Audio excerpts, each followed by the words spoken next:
നാരായണ നാരായണ നാരായണ നാരായണ നാരായണ നാരായണ നാരായണ നാരായണ നാരായണ നാരായണ നാരായണ നാരായണ നാരായണ നാരായണ നാരായണ.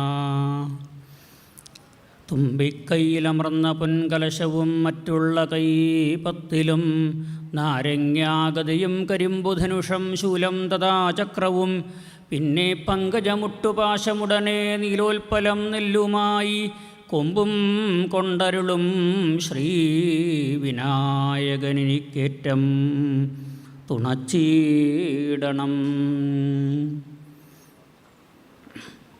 പീതാംബരം കരവിരാജിതശംഖചക്രകൗമോദഗീ സരസിജം കരുണാസമുദ്രം രാധാസഹായമതിസുന്ദരമന്ദഹാസം വാതാലയേശമനിശം ഹൃദി ഭാവയാമി.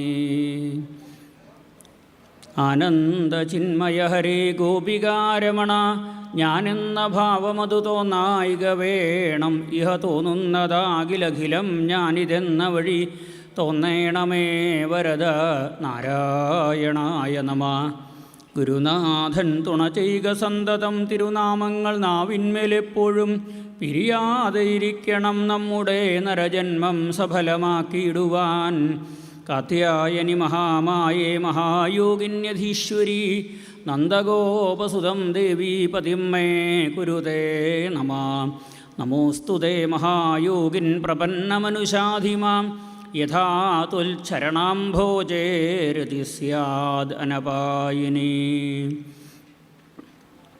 സാരഥ്യവേളയിലതീവ സാമർഥ്യമേറുന്നൊരു കൃഷ്ണൻ എൻ്റെ മനോരഥം തന്നിലിരുന്നു കൊണ്ട് സാരഥ്യവേല തുടർന്നിടയണം.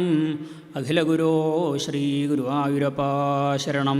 സദാ രാധേതി കൃഷ്ണേതി ജപേന മമ ജീവനം ഇത്തം പ്രാർത്ഥയതേ നിത്യം കേശവം മദ്ഗുരും നമ. വന്ദേഹം പേരിഴും പെരുമ്പള്ളി വാഴും ശ്രീ കേശവഗുരുനാഥ പാദപത്മം. തപ്തകാഞ്ചനഗൗരാംഗീ രാധേ വൃന്ദാവനേശ്വരീ വൃഷഭാനുസുതേ ദേവി പ്രണമാമി ഹരിപ്രിയേ. ജയ ജയ ശ്രീ രാധേശ്യാം. രാധാസഹായം അതിസുന്ദരമന്ദഹാസം. ശ്രീകൃഷ്ണ ഭഗവാന്റെ ദിവ്യമായിട്ടുള്ള പ്രത്യേകത എന്താ വെച്ചാൽ ഭഗവാന്റെ പുഞ്ചിരിയാണ്. മറ്റവതാരങ്ങളിലൊന്നും ഭഗവാൻ മനസ്സറിഞ്ഞ് പുഞ്ചിരിച്ചിട്ടില്ല. പുഞ്ചിരിക്കുന്ന ശ്രീരാമനെ കാണാൻ പ്രയാസമാണ്. പുഞ്ചിരിക്കുന്ന പരശുരാമനെ ഒട്ടും കാണില്ല, എപ്പോഴും ഗൗരവ. നരസിംഹമൂർത്തിയെ ചിരിച്ചുകൊണ്ട് കാണാൻ പറ്റില്ല. വാമനമൂർത്തിയും പുഞ്ചിരിക്കണതായിട്ട് പുഞ്ചിരിച്ചു എന്ന് പറയുന്നുണ്ട് ഭക്തന്മാർ. എപ്പോഴാ?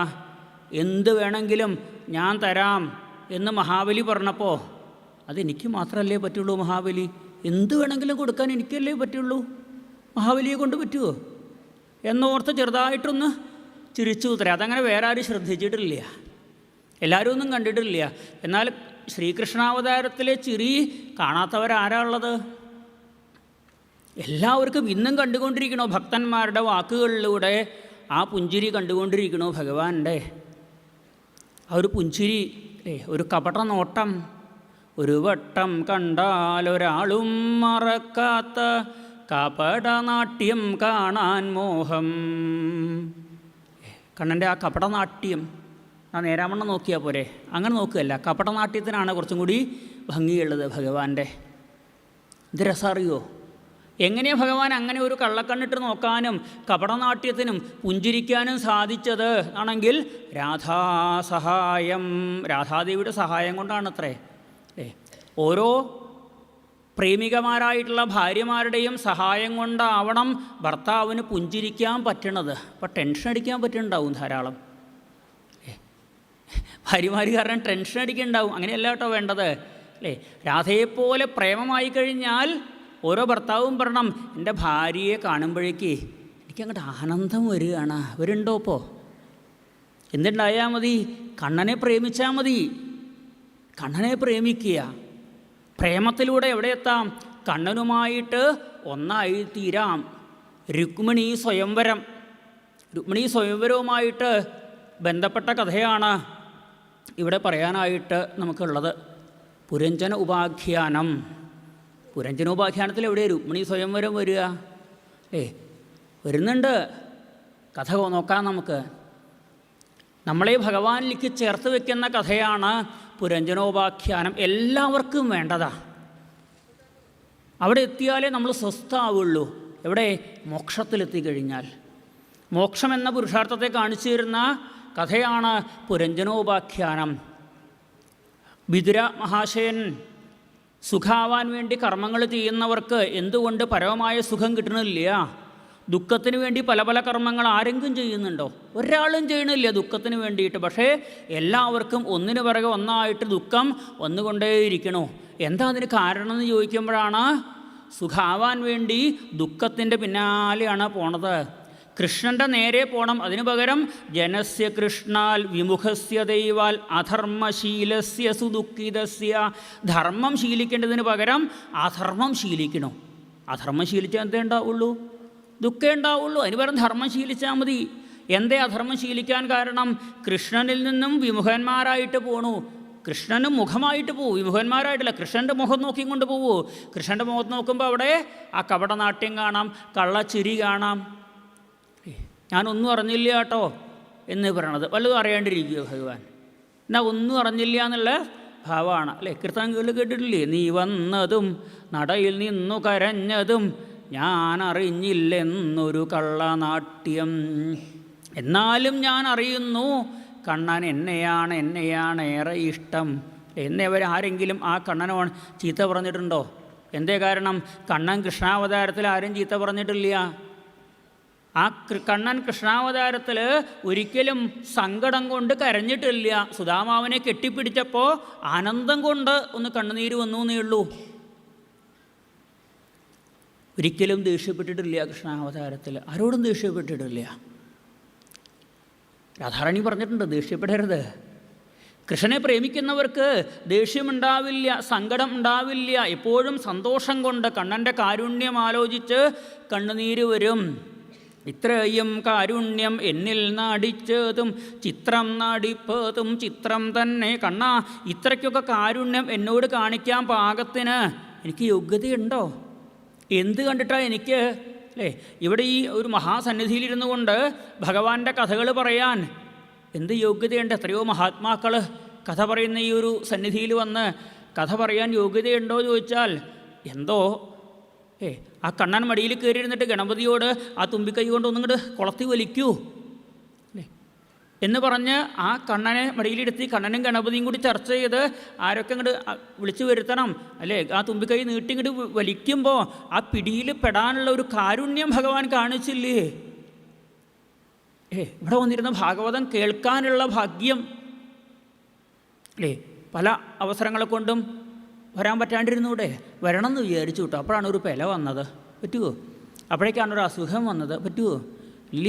ആ ഗണപതിയുടെ തുമ്പിക്കൈ പിടിച്ച് വലിക്കുമ്പോൾ ആ പിടിയിൽ പെടാൻ ഭാഗ്യം വേണ്ടേ? ആ കാരുണ്യം കാണിച്ചില്ലേ നമ്മളോട് ഭഗവാൻ? ആ കാരുണ്യം ഭഗവത് പ്രേമം കൊണ്ട് ധർമ്മത്തെ അനുഷ്ഠിക്കണം എന്ന് പറഞ്ഞു കൊടുത്തു 4-ാം സ്കന്ധത്തിൽ ദക്ഷയാഗം കൊണ്ട്. അധർമ്മം ചെയ്യരുത്. ഭഗവാനെ നിന്ദിച്ച ദക്ഷൻ്റെ തല പോയ കഥ പറഞ്ഞു കൊടുത്തു. നിന്ദിക്കരുത് എന്ന്. അർത്ഥം നേടിയെടുക്കേണ്ട സമ്പത്ത് എന്താണ്? അത് ഭഗവാനെയാണ് എന്ന് എപ്പോൾ നേടിയെടുക്കണം? അമ്മയുടെ വാക്ക് കേട്ട് 5 വയസ്സിലെ സ്വന്തമാക്കണം ഭഗവാനെ എന്ന് ധ്രുവൻ്റെ കഥയിലൂടെ പറഞ്ഞു തന്നു. അങ്ങനെ ഈശ്വരനെ വന്ദിച്ച് ധർമ്മമനുഷ്ഠിച്ച് പിന്നെ അർത്ഥങ്ങളെ നേടിയെടുക്കണം, ഭഗവാനെ നേടിയെടുക്കണം. ഭഗവാനെ നേടിയെടുത്തു കഴിഞ്ഞാൽ പിന്നെ സർവ്വകാമങ്ങളും നമ്മൾക്ക് സ്വന്തം. പൃഥുമഹാരാജാവിൻ്റെ കഥയിലൂടെ ഭൂമിയിൽ നിന്നും എല്ലാ സുഖസൗകര്യങ്ങളും നേടിയെടുക്കാൻ എല്ലാവർക്കും പറ്റുമെന്ന് പൃഥുവിൻ്റെ കഥയിലൂടെ പറഞ്ഞിരുന്നു. പൃഥുമഹാരാജാവ് പശുവിൻ്റെ രൂപത്തിൽ നിൽക്കുന്ന ഭൂമിയെ ദോഹനം ചെയ്ത് മനുഷ്യർക്ക് മാത്രമല്ല ദേവലോകത്തേക്ക് അമൃത് കൊണ്ടുപോയത് ഭൂമിന്നാണ്. സ്വർഗത്തിൽ അമൃതമൊന്നുമില്ല. ഇവിടുന്ന് ദേവേന്ദ്രൻ പശുക്കുട്ടിയായിട്ട് വന്ന് ഭൂമിയിൽ നിന്നാണ് അമൃത് കൊണ്ടുപോയത്. പാമ്പുകൾക്ക് വിഷവും അസുരന്മാർക്ക് മദ്യവും മനുഷ്യർക്ക് അന്നവും സിദ്ധന്മാർക്ക് സിദ്ധികളും വേണ്ടത് മുഴുവൻ ഭൂമിയിൽ നിന്ന് കൊണ്ടുപോയി ഈശ്വരാരാധനയോടുകൂടി ജീവിച്ചാൽ നമ്മുടെ ആഗ്രഹങ്ങൾ മുഴുവൻ സഫലമാവും എന്ന കാമം എന്ന പുരുഷാർത്ഥത്തെ പറഞ്ഞു തന്നു. അവിടുന്നാണ് ഈശ്വരാരാധനയ്ക്ക് എല്ലാ കുട്ടികളും പോകണം എന്ന് പറയുകയാണ്. ആ ധ്രുവൻ്റെ വംശത്തിലുണ്ടായിരുന്ന രാജാക്കന്മാരുടെ വംശം പറഞ്ഞു വരുമ്പോഴാണ് പൃഥുമഹാരാജാവിൻ്റെ കഥ. ആ പൃഥുമഹാരാജാവിൻ്റെ ചരിത്രം വർണ്ണിച്ചു വരുമ്പോഴാണ് അവിടെ ബർഹിഷത്ത് എന്നൊരു രാജാവിൻ്റെ കഥ. ആ ബർഹിഷത്തിൻ്റെ മക്കൾ 10 പേര്, ഒരേ പേര്, പ്രത്യതസ്സുകൾ. ആ പ്രത്യതസ്സുകളെ തപസ് ചെയ്യാനായിട്ട് പറഞ്ഞയക്കുമ്പോൾ അവർ ഒരു തീർത്ഥത്തിൻ്റെ, ഒരു ജലാശയത്തിൻ്റെ മുമ്പിലെത്തുമ്പോൾ ആ ജലാശയത്തിൽ നിന്നും പാർവതീ പരമേശ്വരന്മാർ ഉയർന്നു വരുന്നതും ഭഗവാൻ ആരാധിക്കാൻ പോകുന്നവരെ എനിക്ക് വലിയ ഇഷ്ടമാണ് എന്ന് മഹാദേവൻ പറയുകയാണ്. വളരെ വളരെ ബുദ്ധിമുട്ടാണ് വിഷ്ണുഭക്തന്മാരെ കാണാനെന്ന് പറയണു. ആരാ? മഹാദേവനാ പറയണത്. സ്വധർമ്മനിഷ്ഠ ശതജന്മഭിപ്പുമാൻ വിരിഞ്ചതാമേതി തതപ്പരം ഹിമാം അവ്യാഹൃതം ഭാഗവതോത വൈഷ്ണവം പദം യദാഹം വിബുധാകിലാത്യയേ. സ്വന്തം ധർമ്മം തെറ്റാണ്ട് ഒരു 100 ജന്മം ജീവിച്ചാൽ ബ്രഹ്മാവിൻ്റെ ഭക്തന്മാരെ കാണാൻ പറ്റൂത്രേ. വീണ്ടും ഒരു 100 ജന്മം ധർമ്മം തെറ്റാണ്ട് ജീവിച്ചാൽ ശിവൻ്റെ ഭക്തന്മാരെ കാണാൻ പറ്റും. അത്ര പുണ്യം പോരാ അത്രേ വിഷ്ണു ഭക്തന്മാരെ കാണാൻ. എനിക്ക് സാധിച്ചു എന്ന് പറയുക മഹാദേവൻ. എന്തേ? നിങ്ങളെ കണ്ടില്ലേ ചോദിക്കുക. അച്ഛൻ ബർഹിഷത്ത് തപസ് ചെയ്യൂ എന്ന് പറഞ്ഞപ്പോഴേക്കും 10 പുത്രന്മാരും ഒരുമിച്ച് പുറപ്പെട്ടു. നമ്മുടെ മക്കൾ അങ്ങനെയാണോ? പോയി നാമം ജപിക്കൂ എന്ന് പറഞ്ഞു കഴിഞ്ഞാൽ അല്ലേ 1 2 ഉണ്ടാവുള്ളൂ. ദുർലഭമായിട്ട് എവിടെയെങ്കിലുമൊക്കെ 3 ഉണ്ടെങ്കിലായി. ഇപ്പോൾ നാമം ജപിക്കൂ എന്ന് പറഞ്ഞു കഴിഞ്ഞാൽ ആളുള്ള 2 കുട്ടികളും ഓടിച്ചെന്നിട്ട് ഒന്നിച്ച് ഒരേ നാമം ഉറക്ക ജപിക്കുമോ ഇന്ന്? ഇല്ല അല്ലേ? സംശയമില്ലാണ്ട് പറയാം. എൻ്റെ കുട്ടി ജപിക്കില്ല എന്ന് വേണമെങ്കിൽ ഉറപ്പിച്ച് പറയാൻ പറ്റും. ജപിക്കും എന്ന് പറഞ്ഞു കൊടുക്കാൻ ധ്രുവൻ്റെ അമ്മ പറഞ്ഞു കൊടുത്തതുപോലെ, ഉണ്ണി ഈശ്വരൻ്റെ നാമം അല്ലാണ്ട് രക്ഷയൊന്നും ഇല്ല എന്ന് പഠിപ്പിച്ചു കൊടുത്ത അമ്മയുടെ മകൻ ജപിക്കും. അങ്ങനെയുള്ള അമ്മയുടെ മകൻ, പുണ്യം ചെയ്ത അമ്മയുടെ മകൻ. ധ്രുവൻ്റെ കഥ പറഞ്ഞ അവസാനം ഭക്തനായ നാരദ മഹർഷി പറഞ്ഞത്, അഹോ സുനീതേ. ആ സുനീതി മാതാവിനെ വേണ്ടേ നമസ്കരിക്കാമെന്ന് ചോദിക്കുക. തൻ്റെ മകനെ വേണ്ട രീതിയിൽ വളർത്തിക്കൊണ്ടുവന്ന ആ അമ്മ, ഈശ്വരഭജനത്തിൻ്റെ മഹത്വം പറഞ്ഞു കൊടുത്ത അമ്മ, സുനീതി മാതാവിനെ അല്ലാണ്ട് വേറെ ഒരു ഭക്തൻ്റെ അമ്മയെ കാണിച്ചു തരാണ്ടോ ചോദിക്കുക. അമ്മ വഴി ഭക്തിയിലേക്ക് എത്തിയത് മഹാഭക്തനായിരുന്നു പ്രഹ്ലാദൻ. പക്ഷേ പ്രഹ്ലാദൻ ആ ഭക്തിയിലേക്ക് എത്തിയത് കയാധു പറഞ്ഞു കൊടുത്ത കഥ കേട്ടിട്ടല്ല, കയാധുവിൻ്റെ ഗർഭത്തിൽ കിടന്ന ശ്രീനാരദ മഹർഷി പറഞ്ഞു കൊടുത്ത കഥ കേട്ടിട്ടാ. പക്ഷേ ധ്രുവന് അമ്മ പറഞ്ഞു കൊടുത്തതാണ് അമ്മയുടെ മഹത്വം. അമ്മയുടെ വാക്ക് കേട്ട് ചെറുപ്പത്തിലെ ഈശ്വരനെ ആരാധിച്ച് ജീവിച്ചാൽ ലോകത്തിൽ മരണം പോലും തൻ്റെ കാൽക്കീഴിൽ വീഴും എന്ന് കേട്ടില്ലേ കഥയിൽ? മരണം പോലും നമ്മുടെ മുമ്പിൽ വന്നാൽ നമ്മൾ പേടിക്കുക ചെയ്യുക. കാലൻ എന്ന് കേൾക്കുമ്പോഴേക്കും പേടിക്കുകയാണ്. ഇത് കാലൻ വന്നിട്ട് അതേ ഞാൻ നമസ്കരിക്കുക കേട്ടോ, എൻ്റെ തലയിൽ ചവിട്ടിയിട്ട് ആ വിമാനത്തിലേക്ക് കയറിക്കോളൂ എന്ന് പറയുക. മരണത്തെ പോലും തൻ്റെ കാൽച്ചുവീട്ടിലാക്കുക. 2 പേരെ ആ മരണത്തിൻ്റെ മുമ്പിൽ പിടികൊടുക്കാണ്ടേ നിന്നിട്ടുള്ളൂ. സ്വയം ഇപ്പോൾ മാർക്കണ്ഡേയനെ പിടിക്കാൻ വന്ന സമയത്ത് ശിവൻ വന്നിട്ട് കാലനെ കൊന്നിട്ട് മാർക്കണ്ഡേയനെ രക്ഷിച്ചിട്ടുണ്ട്. അത് ശിവനോട് പ്രത്യക്ഷപ്പെട്ടിട്ടാ. 2 പേര്, ഒന്ന് ധ്രുവനും മറ്റൊന്ന് പൂന്താനവും. പൂന്താനത്തിൻ്റെ അടുത്തേക്ക് യമദേവൻ വന്നിട്ടില്ല, യമധർമ്മം വന്നിട്ടില്ല. പൂന്താനത്തിൻ്റെ അടുത്തേക്ക് ശ്രീകൃഷ്ണ ഭഗവാൻ നേരിട്ട് ഇല്ലത്ത് വന്ന് കൂട്ടിക്കൊണ്ടുപോകണ്ടായത്. യമദൂതന്മാരോ യമനോ അല്ല വന്നത്, ഭഗവാൻ നേരിട്ട്. ഇവിടെ വിഷ്ണുദൂതന്മാർ വന്നിട്ടല്ലേ ധ്രുവനെ കൂട്ടിക്കൊണ്ടു പോയത്. മരണദേവൻ പോലും. പിന്നെ അപ്പോൾ നാമം ജപിച്ചു കഴിഞ്ഞാൽ, അമ്മ പറഞ്ഞു കൊടുക്കുന്ന ആ നാമം അനുസരിച്ച് കഴിഞ്ഞാൽ എന്ത് വിഷമം ഉണ്ടാവുക? ആ വാക്ക് കേട്ട്, ഇവിടെ അച്ഛൻ്റെ വാക്ക് കേട്ടിട്ടാണ് 10 പുത്രന്മാരും തപസ് ചെയ്യാൻ പോയത്. ഈ നാരദ മഹർഷിക്കൊരു പ്രത്യേകതയുണ്ട്. ആരെങ്കിലും ഭഗവാനെ തപസ് ചെയ്യാൻ പുറപ്പെട്ട് കഴിഞ്ഞാൽ അവർക്ക് എന്തെങ്കിലുമൊക്കെ പറഞ്ഞു കൊടുക്കണം എന്നൊരു മോഹം. ധ്രുവൻ കാട്ടിലേക്ക് പോയപ്പോഴേക്കും നാരദ മഹർഷി ചെന്നില്ലേ പിന്നാലെ? ഈ പ്രജേതസ്സുകൾ ചെന്നപ്പോൾ പ്രജേതസ്സുകളുടെ പിന്നാലെ നാരദ മഹർഷി ചെല്ലാൻ നോക്കിയിത്രേ. പക്ഷേ അപ്പോഴേക്കാണ് അതെ എല്ലാം അങ്ങനെ നാരദ മഹർഷി ഏറ്റെടുത്താൽ ശരിയാവില്ല എന്ന് പറഞ്ഞുകൊണ്ട് മഹാദേവൻ വേഗം വെള്ളത്തിൻ്റെ അടിയിൽ പോയിട്ട് അവിടുന്ന് പൊങ്ങി വന്നത്. മുകളിൽ കൂടെ നാരദ മഹർഷി ആകാശത്തിലൂടെ വരുമ്പോഴേക്കും മഹാദേവൻ വെള്ളത്തിൽ നിന്ന് പൊങ്ങി വരികയുണ്ടായത് അല്ലേ. അപ്പോൾ നാരദ മഹർഷിക്ക് അയ്യോ എനിക്ക് പറഞ്ഞു കൊടുക്കാൻ പറ്റിയില്ലല്ലോ. ഭഗവാനോട് വലിയ സങ്കടം പറഞ്ഞു. ഭഗവാൻ പറഞ്ഞു, നാരദ മഹർഷി ഭഗവാന്റെ കഥ പറഞ്ഞു കൊടുക്കണം എന്നല്ലേ മോഹം. ഒരു കാലത്ത് ഈ പ്രജേതസ്സുകൾ ഈ കഥയൊക്കെ മറക്കും. അന്ന് അങ്ങ് പോയി പറഞ്ഞു കൊടുത്തോളൂ കേട്ടോ. ഇനി വായിക്കാൻ പോണ അധ്യായത്തിൽ അല്ലേ, 29ാമത്തെ അധ്യായമാണ് ഇപ്പോൾ വായിച്ചു നിർത്തിയത്. 30ാമത്തെ അധ്യായത്തിൽ രാജ്യഭരണം കഴിഞ്ഞ് പ്രജേതസ്സുകൾ വീണ്ടും തപസ്സിന് പോയപ്പോൾ ഈ രുദ്രഗീതമൊക്കെ മറന്നു അവർ. ഭഗവാൻ മഹാദേവൻ പറഞ്ഞു കൊടുത്തത്. അപ്പോൾ നാരദ മഹർഷി വന്നിട്ട് കഥ തന്നെ പറഞ്ഞു കൊടുത്തു അല്ലേ. ധ്രുവൻ്റെ കഥ പറഞ്ഞു കൊടുത്തു. വെറുതെ ഉപദേശം പറഞ്ഞു കൊടുക്കുകയല്ല, ധ്രുവൻ്റെ കഥ തന്നെ പറഞ്ഞു കൊടുത്തു പ്രജേസുകൾക്ക്. പിന്നെ നാരദ മഹർഷിക്ക് മക്കൾ തപസ് ചെയ്യാൻ പോയാൽ ആ അച്ഛനെ ഒന്ന് പോയി അനുഗ്രഹിക്കുക. ഇത്ര നാമം ജപിക്കുന്ന ഒരു മകനുണ്ടായാൽ ആ അച്ഛൻ്റെ ഭാഗ്യം എന്താ. ധ്രുവൻ തപസ് ചെയ്യാൻ പോയപ്പോൾ ധ്രുവനെ മധുവനത്തിലേക്ക് പറഞ്ഞു വെച്ചിട്ട് നാരദ മഹർഷി എങ്ങടാ പോയത്? ഉത്താനപാദൻ്റെ അടുത്തേക്ക് അല്ലേ. ഇവിടെ പ്രജേസുകൾ തപസ് ചെയ്യാൻ തുടങ്ങി. രുദ്രഗീതം ജപിച്ചുകൊണ്ട് തപസ് ചെയ്യാൻ തുടങ്ങിയപ്പോഴേക്കും നേരെ പ്രജേസുകളുടെ അച്ഛൻ്റെ അടുത്തേക്ക്, പ്രാചീന പരിസ്ഥിതിൻ്റെ അടുത്തേക്ക് പോയി. ഇനി അടുത്ത വിഷയത്തിൽ കാണാം, ഷഷ്ഠസ്കന്ധത്തിൽ ദക്ഷൻ്റെ പുത്രന്മാർ, പ്രാചേതസദക്ഷൻ്റെ പുത്രന്മാർ ഹരീശ്വന്മാരും ശബളാശ്വന്മാരും തപസ് ചെയ്യാൻ പോകുമ്പോൾ അവരൊക്കെ ഭഗവാന്റെ അടുത്തേക്ക് പറഞ്ഞയച്ചിട്ട് ദക്ഷൻ്റെ അടുത്തേക്ക് ചെല്ലുക. പക്ഷേ അവിടെ ദക്ഷൻ ശപിക്കുക ചെയ്യണത്. എന്നാലും വേണ്ടില്ല, ആ നാമം ചെല്ലുന്ന മക്കളുടെ അച്ഛൻ്റെ അടുത്തേക്ക്. അപ്പോൾ അച്ഛന്മാർ കുട്ടികളെ നാമം ചെല്ലിക്കാൻ പഠിപ്പിച്ചോളൂ കേട്ടോ. എന്നാൽ നാരദ മഹർഷി വന്നിട്ട് വേണ്ടതൊക്കെ പറഞ്ഞു തരും, വിഷമങ്ങളൊക്കെ മാറാൻ. ഭക്തന്മാർ നമ്മളെ അടുത്തേക്ക് വരും. അതെ, നിങ്ങളെ മകൻ്റെ നാമജപേ, നിങ്ങളെ മകൻ അല്ലെങ്കിൽ നിങ്ങളുടെ മകൾ നാമം ജപിക്കുന്നത് കേട്ടു കേട്ടോ, നല്ല മിടുക്കിയായിട്ടുണ്ട് കേട്ടോ. ഇത് കേൾക്കാനല്ലേ ഓരോ അച്ഛനും ആഗ്രഹിക്കണത്, ഓരോ അമ്മ ആഗ്രഹിക്കണത്. കുട്ടികളെ വേറെ എന്ത് ചെയ്തിട്ടും കാര്യമല്ല, നാമം ജപിപ്പിച്ചു കഴിഞ്ഞാൽ, ഭഗവാന്റെ കീർത്തനങ്ങൾ ചെല്ലിച്ചു കഴിഞ്ഞാൽ ആ അച്ഛനും അമ്മയ്ക്കും ഉണ്ടാവാൻ പോണ ഉയർച്ച, ധ്രുവന് കിട്ടിയ ഉയർച്ച ധ്രുവന് മാത്രമാണോ കിട്ടിയത്? ധ്രുവനേക്കാൾ മുമ്പിൽ അമ്മയാണ് പോയത് ആ വൈകുണ്ഠത്തിലേക്ക്. അപ്പോൾ ധ്രുവൻ്റെ അമ്മയും ആ വൈകുണ്ഠത്തിലേക്ക് പോവുകയുണ്ടായി, വൈകുണ്ഠത്തിനടുത്ത് ധ്രുവലോകത്തേക്ക് പോവുകയുണ്ടായി. ഇവിടെ നാരദ മഹർഷി പ്രജേതസ്സുകൾ അവിടെ രുദ്രഗീതം ജപിച്ച് തപസ് ചെയ്യുമ്പോൾ പ്രജേതസ്സുകളുടെ അച്ഛനായിട്ടുള്ള ബർഹിഷത്തിൻ്റെ അടുത്തേക്ക് പോയി. അപ്പോഴാണ് അദ്ദേഹം ഒരു യാഗം ചെയ്യുകയാണ്. യാഗം കഴിയട്ടെ എന്ന് വിചാരിച്ചു തന്നു. ഒരു കർമ്മം ചെയ്യുമ്പോൾ ഇപ്പോൾ ഒരാൾ നമ്മൾ ചെല്ലുമ്പോൾ ഊണ് കഴിക്കുകയാണെങ്കിൽ അതിനിടയിൽ പോയി സംസാരിക്കില്ല, ഊണ് കഴിയട്ടെ ഞാൻ ഇവിടെ ഇരിക്കുക കേട്ടോ എന്ന് പറയൂലോ അല്ലേ. ഒരാൾ ഉറങ്ങുകയാണെങ്കിൽ ഉണർത്തരുത്, എണീക്കട്ടെ, കാത്തിരിക്കണം. അപ്പോൾ അദ്ദേഹം യാഗം ചെയ്യാണ്, കാത്തിരിക്കുക. നാരദ മഹർഷി എവിടെ ഇരുന്നു. അപ്പോൾ ആ യാഗം കഴിയേണ്ട സമയം നോക്കി ഏതാണ്ട് ചെന്ന് നോക്കുമ്പോൾ അവിടുന്ന് എണീറ്റ ഉടനെ നേരെ അപ്പുറത്ത് പീഠം തയ്യാറാക്കി അടുത്ത യാഗത്തിനടുത്തേക്ക് ഇരുന്നു. ഇനി അത് കേട്ടേന്ന് വിചാരിച്ചു. അത് കഴിയുന്നപ്പോഴേക്കും അടുത്തതിലേക്ക്. പിന്നെ നാരദ മഹർഷിക്ക് തോന്നി ഇങ്ങനെ കുറേ നേരം ഇരുന്ന് കഴിഞ്ഞാൽ അവിടെ ഇരിക്കലേ ഉണ്ടാവുള്ളൂ. നാരദ മഹർഷിക്ക് എവിടെ ചെല്ലാനും അനുമതി ആവശ്യമില്ല, എവിടെ വേണമെങ്കിലും കയറി ചെല്ലാം. നാരദ മഹർഷി നേരെ ചെന്നിട്ട് ചോദിച്ചു, ബർഹിഷത്തെ എന്താ ഈ യാഗത്തിൻ്റെ ഉദ്ദേശം എന്ന് ചോദിച്ചു. സ്വർഗം കിട്ടാൻ വേണ്ടിയിട്ടാണ്. ഒരുപാട് യാഗം ചെയ്താൽ ഒരുപാട് കാലം സ്വർഗത്തിൽ കഴിയാൻ. ശരി, നല്ല കാര്യമാണ്. പക്ഷേ യാഗത്തിൽ പിഴവ് വന്നാൽ നരകം ഉണ്ടാവില്ലേ എന്ന് ചോദിച്ചു. അത് കേട്ടോ പേടിയായി. ഇത്ര നരകം എന്ന് കേട്ടാൽ ആകെ പേടിയാവില്ലേ. പിഴവുണ്ടായാൽ നരകം ഉണ്ടാവും, ശരിയാണ്. നേരാവണ്ണം ചെയ്താൽ പുണ്യം ഉണ്ടെങ്കിൽ, തെറ്റ് ചെയ്താൽ അതിന് പാപം ഉണ്ടാവുമല്ലോ.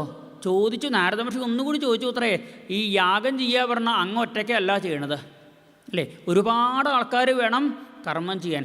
ആർക്കെങ്കിലും ഒരാൾക്ക് ശ്രദ്ധയൊന്ന് പിഴച്ചാൽ മതി, ആ കർമ്മമൊക്കെ പിഴച്ചു. വലിയ വലിയ കർമ്മം ചെയ്യുമ്പോൾ എന്തെങ്കിലും ഒരു പിഴവ് വന്നാൽ മതി. കുറേ പാക്കറ്റ് പാൽ ഇങ്ങനെ പൊട്ടിച്ചൊഴിക്കുക പായസത്തിന്, ഏതാണ്ട് 100 ലിറ്റർ അല്ലേ 1000 ലിറ്ററിൻ്റെ വാർപ്പ് പത്തിലൊക്കെ പാലങ്ങനെ പൊട്ടിച്ചൊഴിക്കുക. അതങ്ങനെ പൊട്ടിച്ചൊഴിക്കുമ്പോഴാണ് ഏതാണ്ട് ഒരു 500-800 ഒക്കെ ലിറ്ററായി കഴിഞ്ഞപ്പോൾ ഒരു പാക്കറ്റ് പൊട്ടിച്ചൊഴിച്ചപ്പോൾ അങ്ങനെ കട്ടയായിട്ടാണ് വീഴുന്നത്. നോക്കുമ്പോൾ എന്താ, കേട് വന്ന പാലാ. അത് സാരമില്ല, ഒരു പാക്കറ്റല്ലേ കേട് വന്നത് എന്ന് വിചാരിച്ച് ബാക്കി ഉപയോഗിക്കാൻ പറ്റുമോ? ഒരു പാക്കറ്റ് കേട് വന്ന പാലയിലേക്ക് വീണ് കഴിഞ്ഞാൽ പിന്നെ ബാക്കിയുള്ള പാല് മുഴുവൻ കേടായി. പിന്നെ ആ പാല് കളഞ്ഞാലും പോരാ, ആ പാത്രം എത്ര വൃത്തിയാക്കിയിട്ടാവും പിന്നെ വീണ്ടും അതിലുള്ള സാധനങ്ങൾ മുഴുവൻ നേരി കേടുവന്നില്ലേ. കർമ്മം ചെയ്യുമ്പോൾ ചെറിയൊരു പിഴവ് മതി കർമ്മത്തിൻ്റെ ഫലം മുഴുവൻ വിപരീതമാവാൻ. പിന്നെ അത്രയും 800 ലിറ്റർ പാല് പെട്ടെന്ന് ഉണ്ടാക്കണ്ടേ. ഏത് കർമ്മം ചെയ്യുമ്പോഴും ചെറിയൊരു പിഴവ്. ഇത് കേട്ടപ്പോഴേക്കും ആകെ പരിഭ്രമായി. കാരണം കുറേ ആൾക്കാരുണ്ട് അവിടെ യാഗം ചെയ്യാനേ. ഇപ്പം എല്ലാവരും ശുദ്ധമായിട്ടാണ് കുളിച്ചു വന്നത്. ഒരാൾക്കൊരു ശുദ്ധം പോരാന്നുണ്ടെങ്കിൽ ബാക്കിയുള്ളത് മുഴുവൻ ബാധിച്ചു. ആരെങ്കിലും മന്ത്രം ചെല്ലുമ്പോൾ മന്ത്രം ഉച്ചരിക്കുന്നതിൽ ഒന്ന് തെറ്റിപ്പോയാൽ വരാൻ പോണേ ഉള്ളൂ ഷഷ്ഠസ്കന്ധത്തിൽ. ഇന്ദ്രനെ കൊല്ലുന്നൊരു മകൻ വേണം എന്നുള്ളതിന് പകരം ഇന്ദ്രനെ കൊല്ലാൻ എന്നുള്ളത് ഇന്ദ്രന് കൊല്ലാന്നായി ഇത്രേ. അതും ദേവനായിട്ടുള്ള തൊഷ്ടാവിന് പിഴവ് വന്നു. പിന്നെ സാധാരണ മന്ത്രം പഠിച്ച ആൾക്കാരുടെ മനുഷ്യരുടെ കാര്യം പറയണോ? തെറ്റുപറ്റില്ല പറയാൻ പറ്റുമോ? ആകെ പേടിയായി. കുറേ യാഗം ചെയ്തു. അല്ല, ഇപ്പം എത്ര യാഗം ചെയ്തു? കൃത്യമായ കണക്കൊന്നുമില്ല. വേണമെങ്കിൽ ഒരു കണക്ക് പറയാം. എന്താ, ഞാൻ സത്രത്തിന് ഈ യാഗത്തിന് ഉപയോഗിച്ച ദർഭപുല്ലുണ്ടെങ്കിൽ ഭൂമിക്കൊരു പന്തലിടാമെന്ന് പറഞ്ഞു. ഒരു സപ്താഹത്തിനോ ഒരു സത്രത്തിനോ പന്തലിടാന്നല്ല പറഞ്ഞത്, ഭൂമിക്ക് മുഴുവൻ ഒരു പന്തലിടാൻ പാകത്തിന് ദർഭപ്പുല്ല് ഉപയോഗിച്ചുകൊണ്ട് യാഗം ചെയ്തു. നീ നിർത്തിക്കോളൂ എന്ന് പറഞ്ഞു നാരദ മഹർഷി. ഒരിക്കലും തെറ്റുപറ്റാത്ത ഒരു ഈശ്വരോപാസനയുണ്ട്, അത് ചെയ്തോളൂ എന്ന് പറഞ്ഞു. ഏതാ? നാമജപം. അവിടെ ഒരു തെറ്റും വരാനില്ല. കണ്ണാന്ന് വിളിച്ചാലും കള്ളാന്ന് വിളിച്ചാലും രണ്ടും എൻ്റെ പേര് തന്നെയാണ് എന്ന് പറയും ഭഗവാൻ, അല്ലേ? നാരായണ നാരായണ എന്ന് വിളിച്ചാലും ഞാനാന്ന് പറഞ്ഞാലും രണ്ടും ഞാൻ തന്നെ, അല്ലേ? ഞാനാ അഹം ബ്രഹ്മ, ഞാൻ തന്നെയാണ് ബ്രഹ്മം പറഞ്ഞാലും ഒരു കുഴപ്പമില്ല. നാരായണ എന്ന് ജപിച്ചാലും കുഴപ്പമൊന്നുമില്ല. ഏത് നാമം വേണമെങ്കിലും ആവാം. 1,000,000,000 തവ തിരുനാമമുള്ളവയിൽ അരുതാത്തതില്ല. 1,000,000,000 നാമങ്ങളുണ്ട്. അതിൽ ഏത് വേണമെങ്കിലും ജപിക്കാം. പക്ഷേ അനവധി ഉപകരണങ്ങൾ, അനവധി ആളുകൾ, അനവധി സമ്പത്ത് ചിലവാക്കിയിട്ട് യാഗം ചെയ്ത ആ ബർഹിഷത്തിന് ഇതൊക്കെ വിട്ടങ്ങോട്ട് നാമം ജപിച്ചാൽ മതി എന്ന് പറഞ്ഞപ്പോൾ മനസ്സിൽ അങ്ങോട്ട് ഉറക്കണില്ല. കാരണം ഇത്രയും കാശൊക്കെ മുടക്കിയിട്ടുള്ള യാഗത്തിൻ്റെ പുണ്യം ഞാൻ ഒറ്റയ്ക്കിരുന്ന് നാമം ജപിച്ചാൽ കിട്ടുമോ? ചിന്തിക്കുകയാണ്. അങ്ങനെ പെട്ടെന്ന് അങ്ങോട്ട് പറഞ്ഞാൽ മനസ്സിലാവില്ല. ഞാനൊരു കഥ പറഞ്ഞു തരാമെന്ന് പറയുക. പണ്ട് സ്വാതന്ത്ര്യം ആഗ്രഹിച്ച ഒരു രാജാവ് ഉണ്ടായിരുന്നു എന്ന് പറയുക. 2 കൂട്ടുകാർ സുഖമായിട്ട് കഴിയുമായിരുന്നു മാനസരസിൽ. അതിൽ ഒരാൾക്ക് തോന്നി ഇത്രയും, എപ്പോഴും ഇങ്ങനെ കൂട്ടുകാരുണ്ടായാൽ പറ്റില്ല, ഒരു സ്വാതന്ത്ര്യം വേണം.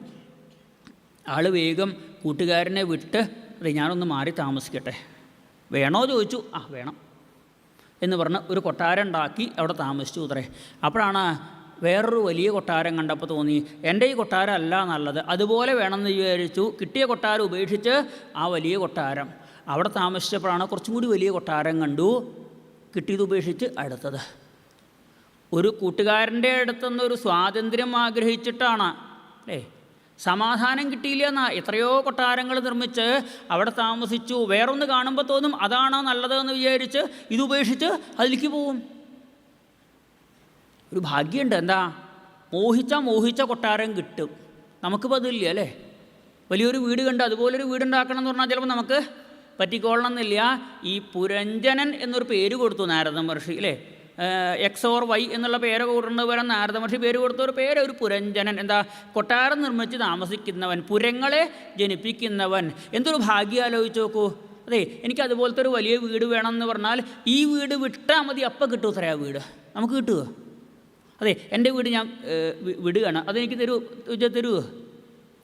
അതില്ല. പുരഞ്ജന് കിട്ടും അത്രേ. അത് വിട്ടാൽ തരാമെന്ന് പറയും. അത് വിട്ടാൽ പെട്ടെന്ന് അടുത്ത് ആഗ്രഹിച്ചത്. എന്തൊരു ഭാഗ്യം നോക്കൂ. ആഗ്രഹിക്കുന്ന സൗകര്യങ്ങളോടുകൂടിയ. അപ്പോഴാണ് അദ്ദേഹത്തിന് ഈ വാഹനമൊക്കെ വാങ്ങുമ്പോൾ പാർക്ക് ചെയ്യാനായിട്ട് സ്ഥലം വേണം. പാർക്കിങ്ങിന് സ്ഥലം കുറവാണ്. അപ്പോൾ എന്തുണ്ടാക്കിയെന്നറിയോ? തൂണുകൾ നിർമ്മിച്ചിട്ട് തൂണിൻ്റെ മുകളിൽ വീട് നിർമ്മിച്ചു. ആ തൂണുകളുടെ ഇടയിൽ താഴെ പാർക്ക് ചെയ്യാമല്ലോ. ഇപ്പോഴത്തെ ഫ്ലാറ്റുകളൊക്കെ ഇല്ലേ, ഭാഗവതം നോക്കി ഉണ്ടാക്കിയതാണ്. അതിൻ്റെ എഞ്ചിനീയർമാർക്ക് അറിയില്ല ഭാഗവതമാണ് അതിൻ്റെ ആ ഒരു ആരംഭം എന്നുള്ളത്. ഭാഗവതം വായിച്ചിട്ടേ എഞ്ചിനീയർമാർ പണി തുടങ്ങാൻ പാടുള്ളൂ. കാരണം ആദ്യ ഗുരുവിനെ നമസ്കരിക്കണ്ടേ. ആദ്യത്തെ ഗുരു ഭാഗവതമാണ് തൂണുകളൊക്കെ നിർമ്മിച്ച് അടിയിൽ വാഹനം പാർക്ക് ചെയ്യുക, മുകളിൽ താമസിക്കുക എന്നുള്ള രീതിയിൽ തൂണുകൾ നിർമ്മിച്ചിട്ട് ബിൽഡിംഗ് ഉണ്ടാക്കാൻ തുടങ്ങിയത്. അങ്ങനെയുള്ള കൊട്ടാരങ്ങൾ ഉണ്ടാക്കിയിത്രേ. നോക്കുമ്പോൾ തൂണുകളുടെ എണ്ണം കൂട്ടിയിട്ടും കുറച്ചിട്ടും തൂണുകളുടെ ആകൃതി മാറ്റിയിട്ടൊക്കെ. പക്ഷേ ഒരു ദിക്കിലും താമസിച്ചിട്ട് ഇത് മതിയിട്ടോ എനിക്ക്, ഈ കൊട്ടാരം കൊണ്ട് ഞാൻ തൃപ്തനാണ് എന്ന് പറയാൻ പറ്റണില്ല. തൃപ്തി വേണ്ടേ? വീടെത്ര ഭംഗിയുണ്ടെങ്കിലും സമാധാനമായി ഒന്ന് കിടന്നുറങ്ങാൻ പറ്റണില്ല അത്രേ. അവസാനം ഹിമാലയത്തിന് മുകളിൽ കയറിയിട്ട് 4 പാടും നോക്കി ഇത്രേ, എവിടെയെങ്കിലും കിട്ടുമോ ഒരു സമാധാനമായിട്ട് താമസിക്കാൻ പറ്റിയ ഒരു കൊട്ടാരം എന്ന് ചിന്തിച്ചു. ഹിമാലയത്തിൻ്റെ മുകളിൽ കയറിയിട്ട് 4 പാടും നോക്കിയപ്പോൾ വടക്കോട്ട് നോക്കി, വടക്കോട്ട് ഒന്നും കാണാനില്ല. കിഴക്കോട്ടോ പടിഞ്ഞാട്ടോ നോക്കിയിട്ട് കാണാനില്ല. തെക്കോട്ട് നോക്കിയപ്പോൾ സാധാരണ ആൾക്കാർ തെക്കോട്ട് അത്ര നോക്കാറില്ല. തെക്ക് ഭാഗത്തേക്ക് ഇങ്ങനെ നോക്കുക, അതൊരു മോശം ദിക്കാണ്, നല്ല ദിക്കാണ് കേട്ടോ. ആ ഹിമാലയത്തിൻ്റെ മുകളിൽ നിന്ന് തെക്കോട്ട് നോക്കിയപ്പോഴാണ് അത്രേ പുരഞ്ജനന് സന്തോഷം ഉണ്ടായത്. കാരണം നല്ല ഒരു കൊട്ടാരം കണ്ടു അത്രേ. പക്ഷേ അത്ഭുതം എന്താ? ഈ വീഴുമോ എന്നുള്ള സംശയമാണ് അത്രേ. കാരണം 4 തൂണിൻ്റെ മുകളിലൊക്കെ ഉള്ള കൊട്ടാരം ഉണ്ടാക്കുകയുണ്ടായി. ഇത് 2 തൂണിൻ്റെ മുകളിലാണ് നിൽക്കുന്നത്. 2 തൂണിൻ്റെ മുകളിൽ കൊട്ടാരം നിൽക്കുമ്പോൾ സംശയമില്ലേ വിടുമെന്നുള്ളത്? 2 തൂണിൻ്റെ മുകളിലേ ഇന്നിപ്പോൾ ഈ മേൽപ്പാലങ്ങളൊക്കെ കാണാറുണ്ട്, നടുക്ക് ഒരു തൂണൊക്കെ മാത്രമായിട്ട് അല്ലേ. അതിന് മുകളിൽ കൂടെ വാഹനങ്ങൾ പോകുന്നുണ്ട്. കുഴപ്പം പണി നേരാവണ്ണമാണെങ്കിൽ അത് വീഴുമൊന്നുമില്ല. നേരാവണ്ണം പണിതാണെങ്കിൽ അഴിമതി കാണിച്ചിട്ടുണ്ടെങ്കിലേ വീഴുള്ളൂ, ഇല്ലെങ്കിൽ അവിടെ കുഴപ്പമൊന്നുമില്ല. ഇത് 2 തൂണുള്ള കൊട്ടാരം. ഇവിടുന്ന് താമസിക്കണമെന്ന് ആഗ്രഹിച്ചു. താമസിക്കാനായിട്ട് ഇറങ്ങി വന്നു. അത്ര ഹിമാലയത്തിൽ നിന്ന് ഇറങ്ങി വന്ന് ആ കൊട്ടാരത്തിൻ്റെ ചുറ്റും അങ്ങനെ നടക്കുമ്പോഴാണ് എന്താ അവിടെ ഇങ്ങനെ ചുറ്റിപ്പറ്റി നടക്കണത് എന്ന് ചോദിക്കുമ്പോൾ ഒരു പെൺകുട്ടിയാണ് അത്രേ. അല്ല, ഈ കൊട്ടാരം കണ്ടിട്ട് മോഹിച്ച് വന്നതാണ്. എന്നെ അനുസരിച്ച് ജീവിക്കാമെന്നുണ്ടെങ്കിൽ ഇവിടെ ജീവിക്കാം, എന്നെ കല്യാണം കഴിക്കണം. സാധാരണ വീട് വെച്ച് കഴിഞ്ഞിട്ടാണ് ആൾക്കാർ പെണ്ണന്വേഷിക്കാറ്. ഇതങ്ങനെയല്ല അത്ര. ഈ പെണ്ണിനെ കെട്ടിയാൽ ഈ വീട് കിട്ടും. ഈ കല്യാണത്തിന് പെൺകുട്ടിയെ കല്യാണം കഴിച്ചു കൊടുക്കുമ്പോൾ വരന് വീട് വെച്ച് കൊടുക്കുക എന്നുള്ളതും തുടങ്ങിയ ഇതിവിടെയാണ് ആദ്യമായിട്ട്. ഇപ്പോൾ കുറച്ചൊക്കെ ഉണ്ട്. മുമ്പൊക്കെ കല്യാണം കഴിഞ്ഞാൽ പെണ്ണിനെ ഇറക്കി കൊണ്ടുവരികയായിരുന്നു. ഇപ്പോൾ അങ്ങനെയല്ല, ചെക്കനെ ഇറക്കി കൊണ്ടുവന്ന് ഭാര്യയുടെ വീട്ടുകാർ വെച്ച് കൊടുത്ത് വീട്ടിൽ താമസിപ്പിക്കുക എന്നുള്ള സമ്പ്രദായമൊക്കെ തെറ്റി പറയാൻ വയ്യ. ഇവിടെ അങ്ങനെയാണ് ഉണ്ടായത് അത്രേ. പുരഞ്ജനം കല്യാണം കഴിക്കാൻ പോവുക. കാരണം എന്താ പേര് ചോദിച്ചു. എനിക്കങ്ങനെ പ്രത്യേകിച്ച് പേരൊന്നും ഇട്ടിട്ടില്ല എന്ന് പറഞ്ഞു പെൺകുട്ടി. അപ്പോൾ പറഞ്ഞു എൻ്റെ പേര് പുരഞ്ജനൻ എന്നാണെന്ന് പറഞ്ഞപ്പോൾ എൻ്റെ പേര് പുരഞ്ജനി എന്നായിക്കോട്ടെ എന്ന് പറഞ്ഞു. പുരഞ്ജനിയും പുരഞ്ജനും കൂടി വിവാഹം കഴിച്ച് ആ കൊട്ടാരത്തിൽ താമസിക്കാൻ തുടങ്ങി. സുഖമായ താമസമാണ് അത്രേ. കാരണം അവിടെ സെക്യൂരിറ്റിക്കാരനൊക്കെ ഉണ്ട് അത്രേ, എല്ലാ സൗകര്യങ്ങളും ഉണ്ട്. നോക്കുമ്പോൾ സെക്യൂരിറ്റിക്കാരനെ കണ്ടപ്പോൾ ഒന്ന് പേടിച്ചു അത്രേ. കാരണം എന്താ വെച്ചാൽ സാധാരണ ശ്വാക്കളെ ഒക്കെയാണ് നിർത്താറ് കാവലിന്. ഇത് അങ്ങനെയല്ല, പാമ്പാണ്. 5 തലയുള്ള പാമ്പാണ് അത്രേ അവിടെ കാവൽക്കാരൻ. പേടിക്കണ്ടെന്ന് പറഞ്ഞു. ഒരു ശത്രുവും അടുത്തേക്ക് വരില്ല. കാരണം ഈ ശ്വാക്കളെയൊക്കെ നിർത്തി കഴിഞ്ഞാൽ വല്ല ബിസ്ക്കറ്റൊക്കെ ഇട്ട് കൊടുത്താൽ ചിലപ്പോൾ ആ ശ്വാവിന് ചിലപ്പോൾ ഈ വരുന്ന കള്ളനോട് ചിലപ്പോൾ ഒരു ഇഷ്ടം തോന്നിയിട്ട് ബഹളം വെച്ചില്ല എന്ന് വരും. പാമ്പിന് വല്ലതും ഇട്ട് കൊടുക്കാൻ പറ്റും, അടുത്തേക്ക് കൊടുക്കാൻ പറ്റും. പാമ്പിന് ഇഷ്ടം പാലാണ്. അത് കൊടുക്കാൻ വേണ്ടി അടുത്തേക്ക് ചെന്നാൽ അതൊന്ന് ചീറ്റിയാൽ മതി. അത് 1 തലയല്ല 5 തലയുണ്ട്. അതുകൊണ്ട് പേടിക്കേണ്ട, കാവൽക്കാരനാണ് എന്ന് പറഞ്ഞു. അങ്ങനെ പുരഞ്ജനോടുകൂടി അവിടെ താമസിക്കാൻ തുടങ്ങി. അവിടെ സൗകര്യങ്ങൾ, ഒരുപാട് യന്ത്രങ്ങളൊക്കെ ഉണ്ട് അത്രേ, ഒരുപാട് പ്രവർത്തനങ്ങളുണ്ട്. 9 വാതിലുകളുണ്ട് അവിടെ കടക്കാനായിട്ട്. ആ കൊട്ടാരത്തിന് പേരൊക്കെ കൊടുത്തിട്ടുണ്ട്. നവമുഖി എന്നൊക്കെ പേര് കൊടുത്തിട്ടുണ്ട്. അങ്ങേക്ക് പാട്ട് കേൾക്കാൻ താല്പര്യം ഉണ്ടോ എന്ന് ചോദിച്ചു പുരഞ്ജനി. ഇടയ്ക്കൊക്കെ പാട്ട് കേൾക്കാം, ഉള്ള സൗകര്യം ഉണ്ട് എന്ന് പറഞ്ഞു. പാട്ട് കേൾക്കാനായിട്ട് സൗകര്യങ്ങളുണ്ട് എന്ന് പറഞ്ഞു. തെക്കോട്ടും വടക്കോട്ടും ഓരോ വാതിലുകളുണ്ട് എന്ന് പറഞ്ഞു. പിന്നെ പടിഞ്ഞാട്ട് 2 വാതിലുകളുണ്ട് എന്ന് പറഞ്ഞു. പിന്നെ കിഴക്കോട്ടൊക്കെ ആയിട്ട് വാതിലുകളുണ്ട്. അങ്ങേക്ക് ഇനിയിപ്പോൾ എന്തെങ്കിലുമൊക്കെ ദൂരെയുള്ള കാഴ്ചകൾ കാണാനുള്ള മോഹമുണ്ടെങ്കിൽ അവിടെ ഒരു വാതിലുണ്ട്. അത് മിക്കവാറും അടച്ചു വെച്ചിരിക്കുക ചെയ്യുക. ആവശ്യമുണ്ടെങ്കിൽ മാത്രമേ തുറക്കാവൂ എന്ന് പറഞ്ഞു.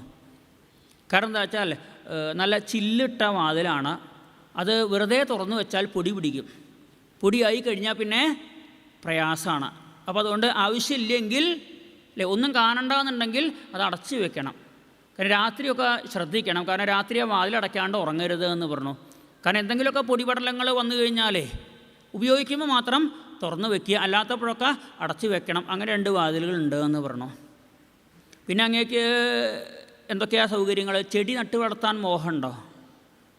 ഉണ്ട്. എന്നാൽ മുറ്റത്തേക്ക് അല്ല, ഇവിടെ മുറ്റത്തല്ല അത്രേ. ചെടി നട്ട് വളർത്തൽ ഏറ്റവും മുകളിലാണ്, വാർപ്പിൻ്റെ മുകളിൽ, മേൽക്കൂരയ്ക്കും മുകളിൽ കയറിയിട്ടാണ് ചെടി നട്ട് വളർത്തുന്നത്. ചെടി നട്ട് വളർത്താൻ മോഹമുണ്ടെങ്കിൽ, അതിൽ താല്പര്യം ഉണ്ടെങ്കിൽ 2 നേരവും വെള്ളം ഒഴിച്ചു കൊടുക്കണം, ഇടയ്ക്കിടയ്ക്ക് വളമിട്ട് കൊടുക്കണം. ഭംഗി ഉണ്ടാവണമെങ്കിൽ ഒരുപോലെ വെട്ടി വെക്കണം. വലിയ വലിയ വീടുകളിലൊക്കെ കാണാം മുറ്റത്ത് ഒരേ വലുപ്പത്തിൽ ചെടി നട്ട് വളർത്തിയിട്ട് ഒരേ വലുപ്പത്തിൽ വെട്ടി കൊടുക്കണത്. എവിടെ കണ്ടിട്ടാ? ഭാഗവത്തിൽ കണ്ടിട്ടാണ് ഇതൊക്കെ.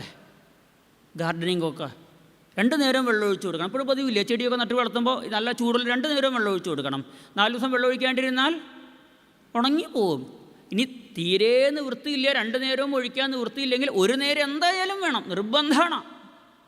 സൂര്യോദയത്തിന് മുമ്പും സൂര്യാസ്തമയത്തിന് മുമ്പും തന്നെ വേണം ചെടികൾക്ക് വെള്ളം ഒഴിക്കുക. അത്ര നല്ല ഗാർഡനിങ് എവിടെയാണ് പറഞ്ഞിട്ടുള്ളത്?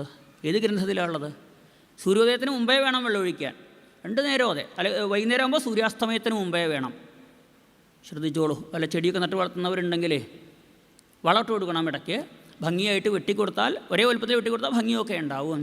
ഇദ്ദേഹം പറഞ്ഞു, ഈ കൊട്ടാരത്തിലെ വിശേഷങ്ങളൊക്കെ ശരി, ഇത് വിശക്കുന്നുണ്ട് അല്ലേ, എവിടെ ചെന്ന് കഴിഞ്ഞാലും ഭക്ഷണത്തിന് എന്താ വകാന്നല്ലേ അല്ലേ, വന്നു കഴിഞ്ഞാൽ അന്വേഷിക്കുക അല്ലേ, എവിടെ ഊട്ടുപുര എവിടെയാണ്, മുമ്പ് ഒരു വർഷം ഇവിടെയായിരുന്നു ഊട്ടുപുര, ഈ ഭാഗത്ത് ഉണ്ടായിരുന്നു, അപ്പോൾ അവിടെ കണ്ടില്ല, കഴിഞ്ഞ വർഷം പുറത്തായിരുന്നു, അവിടെ കണ്ടില്ല അല്ലേ, ഇവിടെ വന്നു കഴിഞ്ഞാൽ അത് അന്വേഷിക്കുക അല്ലേ, സത്രത്തിൽ വന്നു കഴിഞ്ഞാൽ അന്വേഷിക്കാണ്ടിരിക്കുമോ? തെറ്റൊന്നുമില്ലാതെ പുരഞ്ജനെ അന്വേഷിച്ചു, ഇവിടെ അടുക്കള എവിടെയാ, അപ്പോഴാണ് പറഞ്ഞത് ഇവിടെ ഈ കൊട്ടാരത്തിൽ അടുക്കളയില്ല. അടുക്കളയില്ല, ഇല്ല, കാറ്ററിംഗ് സർവീസാണ് അത്രേ. ലോകത്തെ ആദ്യമായിട്ട് കാറ്ററിംഗ് സർവീസ് തുടങ്ങിയതും ഭാഗവതത്തിലാണ്, പുരഞ്ജനോപാഖ്യാനത്തിലാണ്. പുറമേ നിന്ന് കൊണ്ടുവരിക, ഭാര്യയായിട്ടുള്ള പുരഞ്ജനി നിശ്ചയിക്കും എന്താ വേണ്ടതെന്ന്, അത് പുറമേന്ന് പാകം ചെയ്ത് കൊണ്ടുവരും. സ്ത്രീകൾക്കൊക്കെ ഈ കൊട്ടാരത്തിൽ ജീവിക്കാൻ വലിയ താല്പര്യമാണ്. കാരണം എന്താ, സ്ത്രീകളുടെ ജീവിതത്തിൻ്റെ മിക്കവാറും അടുക്കളയിലാണ്. ആലോചിച്ച് നോക്കൂ, എന്നും കാറ്ററിംഗ് സർവീസാണെങ്കിൽ എന്ത് സുഖമായിരുന്നു അല്ലേ, വളരെ വളരെ സുഖമായിരുന്നു. പറ്റെങ്കിൽ ഭർത്താവിനോട് പറയൂ അല്ലേ, മാസത്തിൽ ഒരിക്കലെങ്കിലും കാറ്ററിങ് ചെയ്യാൻ പറയൂ, വിളിച്ച് പറഞ്ഞാൽ മതി, വീട്ടിലെത്തിച്ചോളും, കാശ് കൊടുക്കണമെന്നേ ഉള്ളൂ, സൗകര്യം. അപ്പോൾ നമ്മൾ ഭാഗവത്തിൽ പറഞ്ഞിട്ടുണ്ട്, ഭാഗവത്തിൽ അങ്ങനെ കൊട്ടാരമുണ്ട്, ഇല്ല എന്ന് തന്നെ കുറച്ച് ദിവസം അവിടെ പോയി താമസിക്കുക, ഭാഗവത്തിലെ ആ കൊട്ടാരത്തിൽ പോയി താമസിക്കുക. പുരഞ്ജനി പറഞ്ഞത് കേൾക്കണം കേട്ടോ, പുരഞ്ജനി പറഞ്ഞത് അനുസരിക്കണം. സുഖമായിട്ട് അവർ ജീവിതം തുടങ്ങി ഇത്രേ. ഇതിനിടയ്ക്ക് കൊട്ടാരത്തിന് ആക്രമിക്കാൻ ആൾക്കാർ വരുന്നുണ്ട്. 365 പടയാളികളുമായിട്ട് ചണ്ഡവേഗൻ എന്ന ഗന്ധർവൻ വന്നുകൊണ്ടിരിക്കുന്നുണ്ട്. പക്ഷേ അത് പുരഞ്ജൻ അറിയണില്ല. കാരണം കാവൽക്കാരനായിട്ടുള്ള സർപ്പം അവിടെ ശക്തനായിട്ടുണ്ട്. ശക്തനായ ഒരു കാവൽക്കാരനുണ്ടെങ്കിൽ ഒരു ശത്രുക്കളും അടുത്തേക്ക് വരില്ല. അല്ലെങ്കിൽ ശത്രുക്കൾ വരുമ്പോഴേക്കും പേടിച്ചോടുന്ന ആളാണെന്നുണ്ടെങ്കിൽ പറ്റില്ല. നല്ല ശക്തനായ കാവൽക്കാരൻ തന്നെ വേണം. 5 പത്തിയുള്ള പാമ്പാ, ശത്രുക്കൾ വന്നിട്ടൊന്നും കൊട്ടാരത്തെ ബാധിക്കണില്ല. അവർക്ക് കുട്ടികളുണ്ടായി ഇത്രേ. ഈ കുട്ടികൾ, ചില കുട്ടികളൊക്കെ ചെറുപ്പത്തിൽ തന്നെ കല്യാണം കഴിഞ്ഞു, ചില കുട്ടികൾ കുറച്ച് വയസ്സായിട്ടും കല്യാണം കഴിഞ്ഞിട്ടില്ല, ചിലർ കല്യാണം കഴിഞ്ഞ് വിവാഹ ജീവിതം നേരെ ആയില്ല എന്ന് പറഞ്ഞ് തിരിച്ചു വന്നവർ, ഡൈവേഴ്സ് വാങ്ങി വന്നവരും ഉണ്ട് അത്രേ.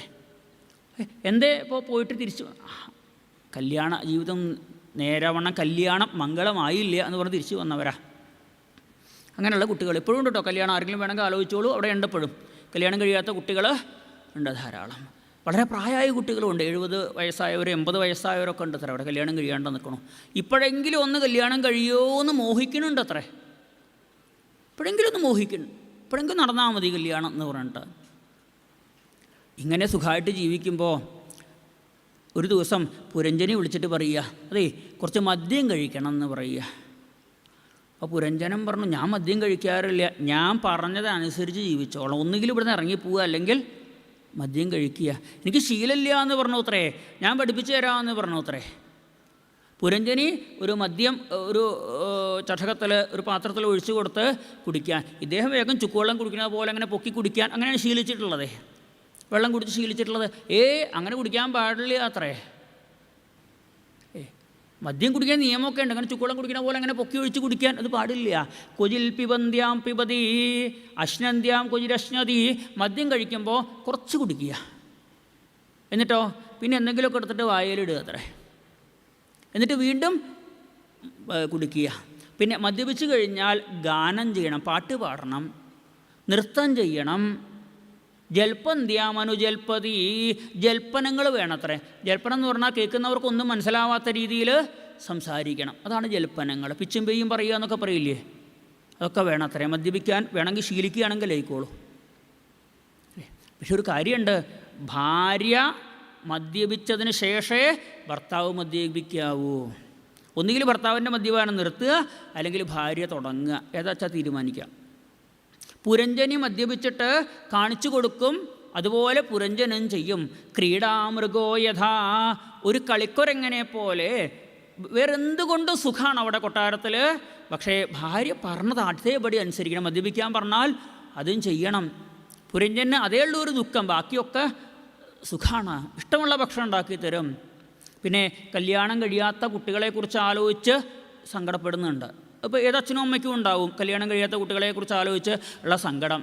അതിനിടയ്ക്ക് ഇദ്ദേഹത്തിന് തോന്നി ഇത്രേ, ഭാര്യ നല്ല സ്നേഹത്തോടു കൂടി എന്നും കൂടെയുണ്ട്, പക്ഷേ ഈ ഭാര്യയിൽ നിന്നും ഒരു സ്വാതന്ത്ര്യം വേണമെന്ന് മോഹിച്ചു അത്രേ. എപ്പോഴും പിന്നാലെ ഭാര്യ ഇങ്ങനെ നടന്നാൽ പറ്റുമോ? കാരണം ഭാര്യയ്ക്ക് അടുക്കള പണിയൊന്നുമില്ല, അതുകൊണ്ടാണ് ഭർത്താവിൻ്റെ പിന്നാലെ നടക്കണത്. അടുക്കളയിൽ എന്തെങ്കിലും പണിയുണ്ടെങ്കിൽ ഭാര്യ ഇങ്ങനെ പിന്നാലെ നടക്കുമോ? അതെ, ഒന്നിവിടെ വരുമോ, നിൽക്കുമോ, ഞാൻ ഇവിടെ അടുപ്പത്ത് പാല് വെച്ചിരിക്കുകയാണ്, അടുപ്പത്ത് കടുക് വറുത്തിടാൻ വെച്ചിരിക്കുകയാണെന്ന് പറഞ്ഞാൽ അടുക്കളയിലാവും. ഇവിടെ അടുക്കളയില്ലാത്തതുകൊണ്ട് പുരഞ്ജനിക്ക് എപ്പോഴും പുരഞ്ജൻ്റെ പിന്നാലെയാണ്. എപ്പോഴെങ്കിലും ഒന്ന് പുരഞ്ജനിയെ കൂടാണ്ടൊന്ന് പുറത്തേക്ക് പോകണമെന്ന് വിചാരിച്ചാൽ പറ്റില്ല. അവസാനം പുരഞ്ജനി ഉറങ്ങിക്കിടക്കുമ്പോൾ പുറപ്പെട്ടു ഉത്തരേ. ഉറങ്ങിക്കിടക്കുമ്പോൾ അവിടുന്ന് പുരഞ്ജനിയെ ഉറക്കി കിടത്തി നായാട്ടിന് പോയി. പഞ്ചപ്രസ്ഥം എന്ന കാട്ടിൽ പോയി നായാട്ടമൊക്കെ കഴിഞ്ഞു തിരിച്ച് വന്നപ്പോഴാണ് പുരഞ്ജനി ചോദിക്കണത്, എന്നോട് ചോദിക്കാണ്ട് പോയില്ലേ എന്ന് ചോദിച്ച് ഒരു ചവിട്ട് കൊടുത്തു അത്രേ. അടിക്കുകയൊന്നുമല്ല, ഭർത്താവിനെ കൈകൊണ്ട് അടിക്കരുത് എന്നാണ്. അങ്ങനെ പോലും ചെയ്യണമെന്നുണ്ടെങ്കിൽ കാലുകൊണ്ട് ചവിട്ടാനേ പാടുള്ളൂ. പുരഞ്ജനി ഇതൊക്കെ കല്യാണത്തിന് മുമ്പ് തന്നെ ഭാഗവതം കേട്ട് മനസ്സിലാക്കി വെക്കണം അല്ലേ. ഭർത്താവിനെ കൈകൊണ്ട് അടിച്ചിട്ടുണ്ടെങ്കിൽ പാടില്ല ഒരിക്കലും ചെയ്യരുത്. കാലുകൊണ്ട് അല്ലേ. ഭർത്താവ് ഇങ്ങോട്ട് ചിലപ്പോൾ കൈകൊണ്ട് അടിച്ചു എന്ന് വരും, അങ്ങോട്ട് കാലുകൊണ്ടേ പാടുള്ളൂ. അങ്ങനെയാണ്. പുരഞ്ജനി എങ്ങനെയാണ് ചെയ്തത് അത്രേ പറയാൻ പറ്റുള്ളൂ. പുരഞ്ജനി കാലുകൊണ്ട് ഒരു ചവിട്ട് കൊടുക്കും. ചവിട്ടുമ്പോൾ ശ്രദ്ധിക്കണം, ആ നിന്നിടത്ത് വീഴരുത്, കുറച്ച് ദൂരെ തെറിച്ച് വീഴുന്ന രീതിയിൽ വേണം ചവിട്ടാൻ. പുരഞ്ജനി ചവിട്ടിയപ്പോൾ ദൂരെ തെറിച്ച് വീണു ഇത്രേ പുരഞ്ജനൻ. അവിടുന്ന് ആകെ പരിഭ്രമിച്ച് ചാടി എണീറ്റു.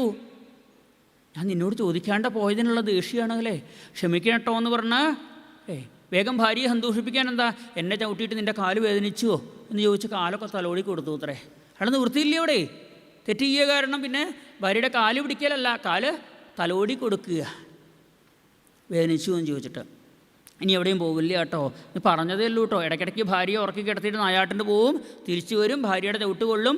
അതൊരു സ്ഥിരാക്കി മാറ്റി. ശീലമായാൽ പിന്നെ കുഴപ്പമില്ലല്ലോ, ആദ്യമല്ലേ കുഴപ്പമുള്ളൂ, ശീലമായി ഇത്രേ. ഇതിനിടയ്ക്ക് ഒരു പെൺകുട്ടി വന്നിട്ട് ഇദ്ദേഹത്തിൻ്റെ കഴുത്തിൽ മാലയിട്ട് ഉത്രേ, ഇനി ഞാനാണ് അങ്ങയുടെ ഭാര്യ, ഇനി ഞാൻ പറഞ്ഞത് കേട്ട് ജീവിച്ചാൽ മതി എന്ന് പറഞ്ഞ് ആകെ ഞെട്ടിപ്പോയി. പുരഞ്ജനി നോക്കി നിൽക്കുക.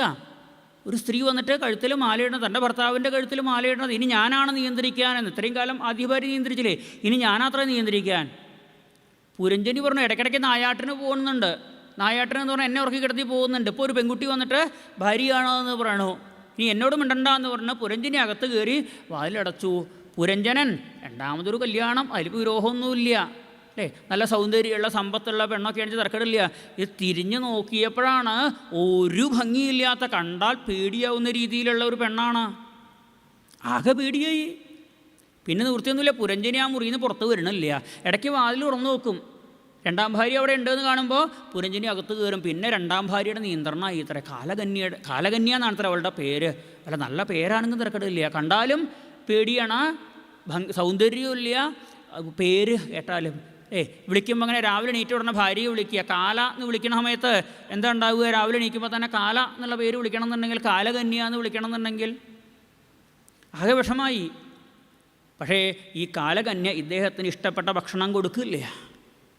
കാറ്ററിംഗ് അല്ലേ, ഇഷ്ടപ്പെട്ട ഭക്ഷണം കൊണ്ടുവരാൻ സമ്മതിക്കില്ല. അതേ ഇങ്ങോട്ട് കൊണ്ടുവരേണ്ട ആ ഭക്ഷണമൊന്നും, പാൽപ്പായസം വേണ്ട, വറുത്തപ്പേരി വേണ്ട, ഒന്നും ഇഷ്ടപ്പെട്ട ഒരു ഭക്ഷണം പുറമേ നിന്ന് കൊണ്ടുവരാൻ സമ്മതിക്കില്ല അത്രേ. ഇദ്ദേഹമാണെങ്കിൽ ആകെ വിഷമിക്കണോ. ഇടയ്ക്ക് ശരീരത്തിൻ്റെ ഓരോ ഭാഗത്ത് തട്ടും മുട്ടോ കേട്ടിട്ട് എന്താ അവിടെ ശബ്ദം കേൾക്കണം നോക്കുമ്പോൾ കാലകന്നി പറഞ്ഞു, എവിടെ ഇരുന്നോളൂ. അപ്പോൾ എന്താ അവിടെ ആ ഭാഗമൊക്കെ പൊളിക്കണത്, അതോ എൻ്റെ സഹോദരന്മാരാണ്, ഭയനും ബ്രജ്വാരനുമാണ് എന്ന് പറഞ്ഞു. ഈ കൊട്ടാരം പൊളിക്കുക, ഞാനാണ് ഇവിടുത്തെ കാര്യങ്ങൾ തീരുമാനിക്കണത്, അവിടെ ഇരുന്നോളൂ പറഞ്ഞു. ഒന്ന് ഭാഗവതം കേൾക്കാൻ പൊക്കോട്ടെ എന്ന് ചോദിച്ചപ്പോൾ വേണ്ട, ഇവിടെ ഇരുന്നാൽ മതി, സമ്മതിക്കണില്ല. എന്നാൽ നീ ദൂരെയുള്ള കാഴ്ചകളൊക്കെ കാണാമെന്ന് വിചാരിച്ച് ആ ചില്ലിട്ട വാതിലൊക്കെ തുറന്നു നോക്കുമ്പോഴാണ് കുറേ കരിങ്കല്ല് കൊണ്ട് വരച്ച് വെച്ചിട്ടുണ്ട്. കുറേ വര വീണ ചില്ലിലൂടെ നോക്കിക്കഴിഞ്ഞാൽ വ്യക്തമായിട്ട് കാണാൻ പറ്റുമോ? വ്യക്തമായിട്ട് കാണാൻ പറ്റുന്നില്ല. എന്നാൽ ശരി, കുറച്ച് നേരം പൂന്തോട്ടത്ത് പോയിരിക്കാമെന്ന് വിചാരിച്ച് പൂന്തോട്ടത്തിൽ ചെന്നപ്പോഴാണ് വളം ഇട്ട് കൊടുക്കാണ്ട്, വെള്ളം ഒഴിക്കാണ്ട് ചെടികൾ പലതും ഉണങ്ങിപ്പോയിട്ടുണ്ട്. ചില ചെടികളൊക്കെ വേരോടുകൂടി പിഴുത് കളഞ്ഞിട്ടുണ്ട്. ആകെ സങ്കടപ്പെട്ടു. ആദ്യ ഭാര്യയെ ചിന്തിച്ചങ്ങ് ഇരിക്കുക. അപ്പോഴും ചണ്ഡവേഗൻ ഗന്ധർവന്മാരുമായിട്ട് ആക്രമിക്കാൻ വരുന്നുണ്ട്. ഒരു ദിവസം ചണ്ഡവേഗൻ എന്ത് ചെയ്തു, പാമ്പാണ് ഇവിടുത്തെ കാവൽക്കാരൻ, പാമ്പിനെ ഇല്ലാണ്ടാക്കാൻ ഒരു ചൂട്ട് കത്തിച്ച് വരാമെന്ന് പറഞ്ഞ് തീ കത്തിച്ചും കൊണ്ട് ഒരു ചൂട്ട് കത്തിച്ച് വന്നു. തീ കണ്ടപ്പോൾ പാമ്പ് പേടിച്ചു അത്രേ. തീ കണ്ട പാമ്പ് അങ്ങോട്ട് വരില്ല അത്ര, ചൂട് കണ്ടാൽ. അവിടുന്ന് ഇറങ്ങിപ്പോയി അത്രേ. ഈ ഗന്ധർവൻ ചണ്ഡവേഗൻ വന്നിട്ട് പുരഞ്ജനനെ പിടിച്ച് പുറത്താക്കിയിട്ട് ചോദിച്ചു, ഈ കൊട്ടാരത്തെ തീ വെച്ച് നശിപ്പിച്ചിട്ട് നിൻ്റെ കൊട്ടാരമാണോ ഇത് ചോദിച്ചു. അല്ല എന്ന് പറഞ്ഞു. നിൻ്റേതല്ലാത്ത കൊട്ടാരത്തിൽ താമസിക്കുമ്പോൾ വാടക കൊടുത്തിട്ടുണ്ടോ ചോദിച്ചു. അതില്ല എന്ന് പറഞ്ഞു. എന്നാൽ നരകത്ത് പോയി കിടക്കാൻ പറഞ്ഞു. ഒരുപാട് കാലം നരകത്ത് കൊണ്ട് കിടത്തിയിത്രേ. അവസാനം വീണ്ടും ഒരു ജന്മം കിട്ടിയപ്പോൾ ആദ്യ ഭാര്യയായ പുരഞ്ജനിയെ ചിന്തിച്ച് മരിക്കുകയുണ്ടായത്. ഇവിടെ വിദർഭ രാജാവിൻ്റെ മകളായി വൈദർഭിയായിട്ട് ജനിച്ചു അത്രേ. ജനിച്ച് വളർന്നു വന്നപ്പോൾ വിവാഹപ്രായത്തിയപ്പോൾ മലയധ്വജൻ എന്ന പാണ്ഡ്യരാജാവ് വിവാഹം കഴിച്ചു. അവിടെ 7 ആൺകുട്ടികളും ഒരു പുത്രി മകളും ഉണ്ടായി. ഈ പെൺകുട്ടിയെ അഗസ്ത്യ മഹർഷിയാണ് അത്ര വിവാഹം കഴിച്ചത്. അവിടെ ദ്രച്യുതൻ ഇദ്മവാഹനൻ എന്ന 2 കുട്ടികളുണ്ടായി. കാട്ടിലങ്ങനെ അവിടെ മലയധ്വജൻ്റെ കൊട്ടാരത്തിൽ കഴിഞ്ഞുകൊണ്ടിരിക്കുമ്പോഴാണ് ആ മലയധ്വജന് തോന്നി ഇനി മക്കളെയൊക്കെ ചുമതലയേൽപ്പിച്ച് കാട്ടിലേക്ക് പോവുക. മലയധ്വജൻ കാട്ടിലേക്ക് പോകുമ്പോൾ ഈ വൈദർഭിയും പിന്നാലെ പോയി ഇത്രേ. ആ വൈദർഭി കാട്ടിൽ മലയധ്വജനെ ചിന്തിച്ചും കൊണ്ട് അദ്ദേഹത്തെ പരിചരിച്ചും കൊണ്ടിരിക്കുമ്പോൾ പെട്ടെന്നൊരു ദിവസം മലയധ്വജൻ മരിക്കണതും മലയധ്വജൻ്റെ ശരീരം തീയിൽ വെച്ച് ആ തീയിലേക്ക് അങ്ങോട്ട് കയറാൻ വൈദർഭി ശ്രമിക്കുമ്പോൾ ഒരു ബ്രാഹ്മണൻ വന്ന് തടയുകയാണ്. നീ തീയിൽ ചാടേണ്ട കാര്യമില്ല, എൻ്റെ ഭർത്താവ് മരിച്ചു കഴിഞ്ഞാൽ പിന്നെ എനിക്ക് ഇനി കൊട്ടാര ജീവിതമൊന്നും വേണ്ട എന്ന് പറയുമ്പോൾ നിൻ്റെ ഭർത്താവ് ഒന്നും അല്ലാതെ എന്നെ തൊട്ട് നോക്കാൻ പറഞ്ഞു. ഈ വന്ന ബ്രാഹ്മണനെ തൊട്ട് നോക്കിയപ്പോൾ ആ വൈദർഭിക്ക് മനസ്സിലായി താൻ കഴിഞ്ഞ ജന്മത്തിൽ പുരഞ്ജനനായിരുന്നു. പുരഞ്ജനിയെ ചിന്തിച്ച് മരിച്ചിട്ടാണ് പെണ്ണായി ജനിച്ചത്. ഒന്നുകൂടി എന്നെ തൊട്ട് നോക്കാൻ പറഞ്ഞു. ഒന്നുകൂടി തൊട്ട് നോക്കിയപ്പോഴാണ് സമാധാനമില്ലാണ്ട് പല പല കൊട്ടാരങ്ങൾ നിർമ്മിച്ച ഒരാളായിരുന്നു ഞാനിന്ന് മനസ്സിലായത്. ഒന്നുകൂടി തൊട്ട് നോക്കാൻ പറഞ്ഞു. ഒന്നുകൂടി അദ്ദേഹത്തെ തൊട്ട് കണ്ണടച്ച് നോക്കുമ്പോഴാണ് താൻ തൻ്റെ കൂട്ടുകാരൻ്റെ കൂടെ മാനസ സരസിൽ സുഖമായിട്ട് കഴിയുമായിരുന്നു മനസ്സിലായത്. ആ വന്ന ബ്രാഹ്മണൻ പറഞ്ഞു, ഞാൻ തന്നെയാണ് നിൻ്റെ ആ കൂട്ടുകാരൻ. എന്നെ വിട്ട് പോന്നതാണ് നിൻ്റെ ദുഃഖത്തിന് കാരണം, വരൂ എന്ന് പറഞ്ഞ് കുറച്ച് ദൂരം ആ വൈദർഭിയുടെ കയ്യും പിടിച്ച് നടന്നു അത്രേ. കുറച്ചങ്ങോട്ട് കഴിഞ്ഞപ്പോഴേക്കും 2 പേരും 2 അരയന്നങ്ങളായിട്ട് മാറി പറന്ന് മാനസ സരസിൽ ചെന്ന് ഇന്നും സുഖമായിട്ട് അവിടെ വിഹരിച്ചു കൊണ്ടിരിക്കണമെന്ന് പറയാം. നമുക്കും പോവുകയാണെങ്കിൽ കാണാം മാനസരസിൽ ഇന്നും ആ പുരഞ്ജനനും ആ കൂട്ടുകാരനും അവിടെ ആനന്ദത്തോടു കൂടി ഇരിക്കുന്നുണ്ട് എന്ന് പറഞ്ഞ് നാരദ മഹർഷി ആ കഥ പറഞ്ഞവിടെ നിർത്തി. അപ്പോഴാണ് കഥ കേട്ടുകൊണ്ടിരുന്ന പ്രാചീന പ്രഹിസ് കേൾക്കാൻ നല്ല രസമുള്ള കഥയാണ്. പക്ഷേ നാരദ മഹർഷി വെറുതെ ഒരു കഥയൊന്നും പറയില്ല. നാരദ മഹർഷി പറയുന്ന കഥയ്ക്കൊക്കെ എന്തെങ്കിലും സാരമുണ്ടാവും. നാരദ മഹർഷിയെ ശുകബ്രഹ്മർഷിയോട് പ്രാർത്ഥിക്കണത് എന്താ? രാവിലെ പ്രാർത്ഥിക്കണത് ശുഗരൂപപ്രബോധജ്ഞ സർവശാസ്ത്ര വിശാരദ ഏതൽ കഥാപ്രകാശേന മദജ്ഞാനം വിനാശയ. കഥകൾ പറഞ്ഞു തന്ന് നമ്മുടെ മനസ്സിനെ ആനന്ദിപ്പിക്കുക. ഇപ്പം ഈ കഥ ഒന്ന് മനസ്സിൽ നിന്നില്ലേ? കഥ കേട്ട ഒരാനന്ദം ഉണ്ടായില്ലേ? ഇനി ഈ കഥയിലൂടെ കാര്യം എന്താന്ന് പറഞ്ഞ് മനസ്സിലാക്കുക ആണ്. ഭാഗവതം കഥയാണ് കേൾക്കേണ്ടത്.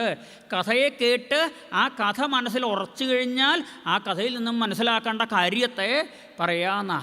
ആ കഥ ഉറച്ചവരോടെ കാര്യം പറയാവൂ. അല്ലാണ്ട് നേരിട്ടങ്ങോട്ട് വന്നിട്ട് കാര്യം പറഞ്ഞു കഴിഞ്ഞാൽ ആർക്കും ഒന്നും മനസ്സിലാവില്ല.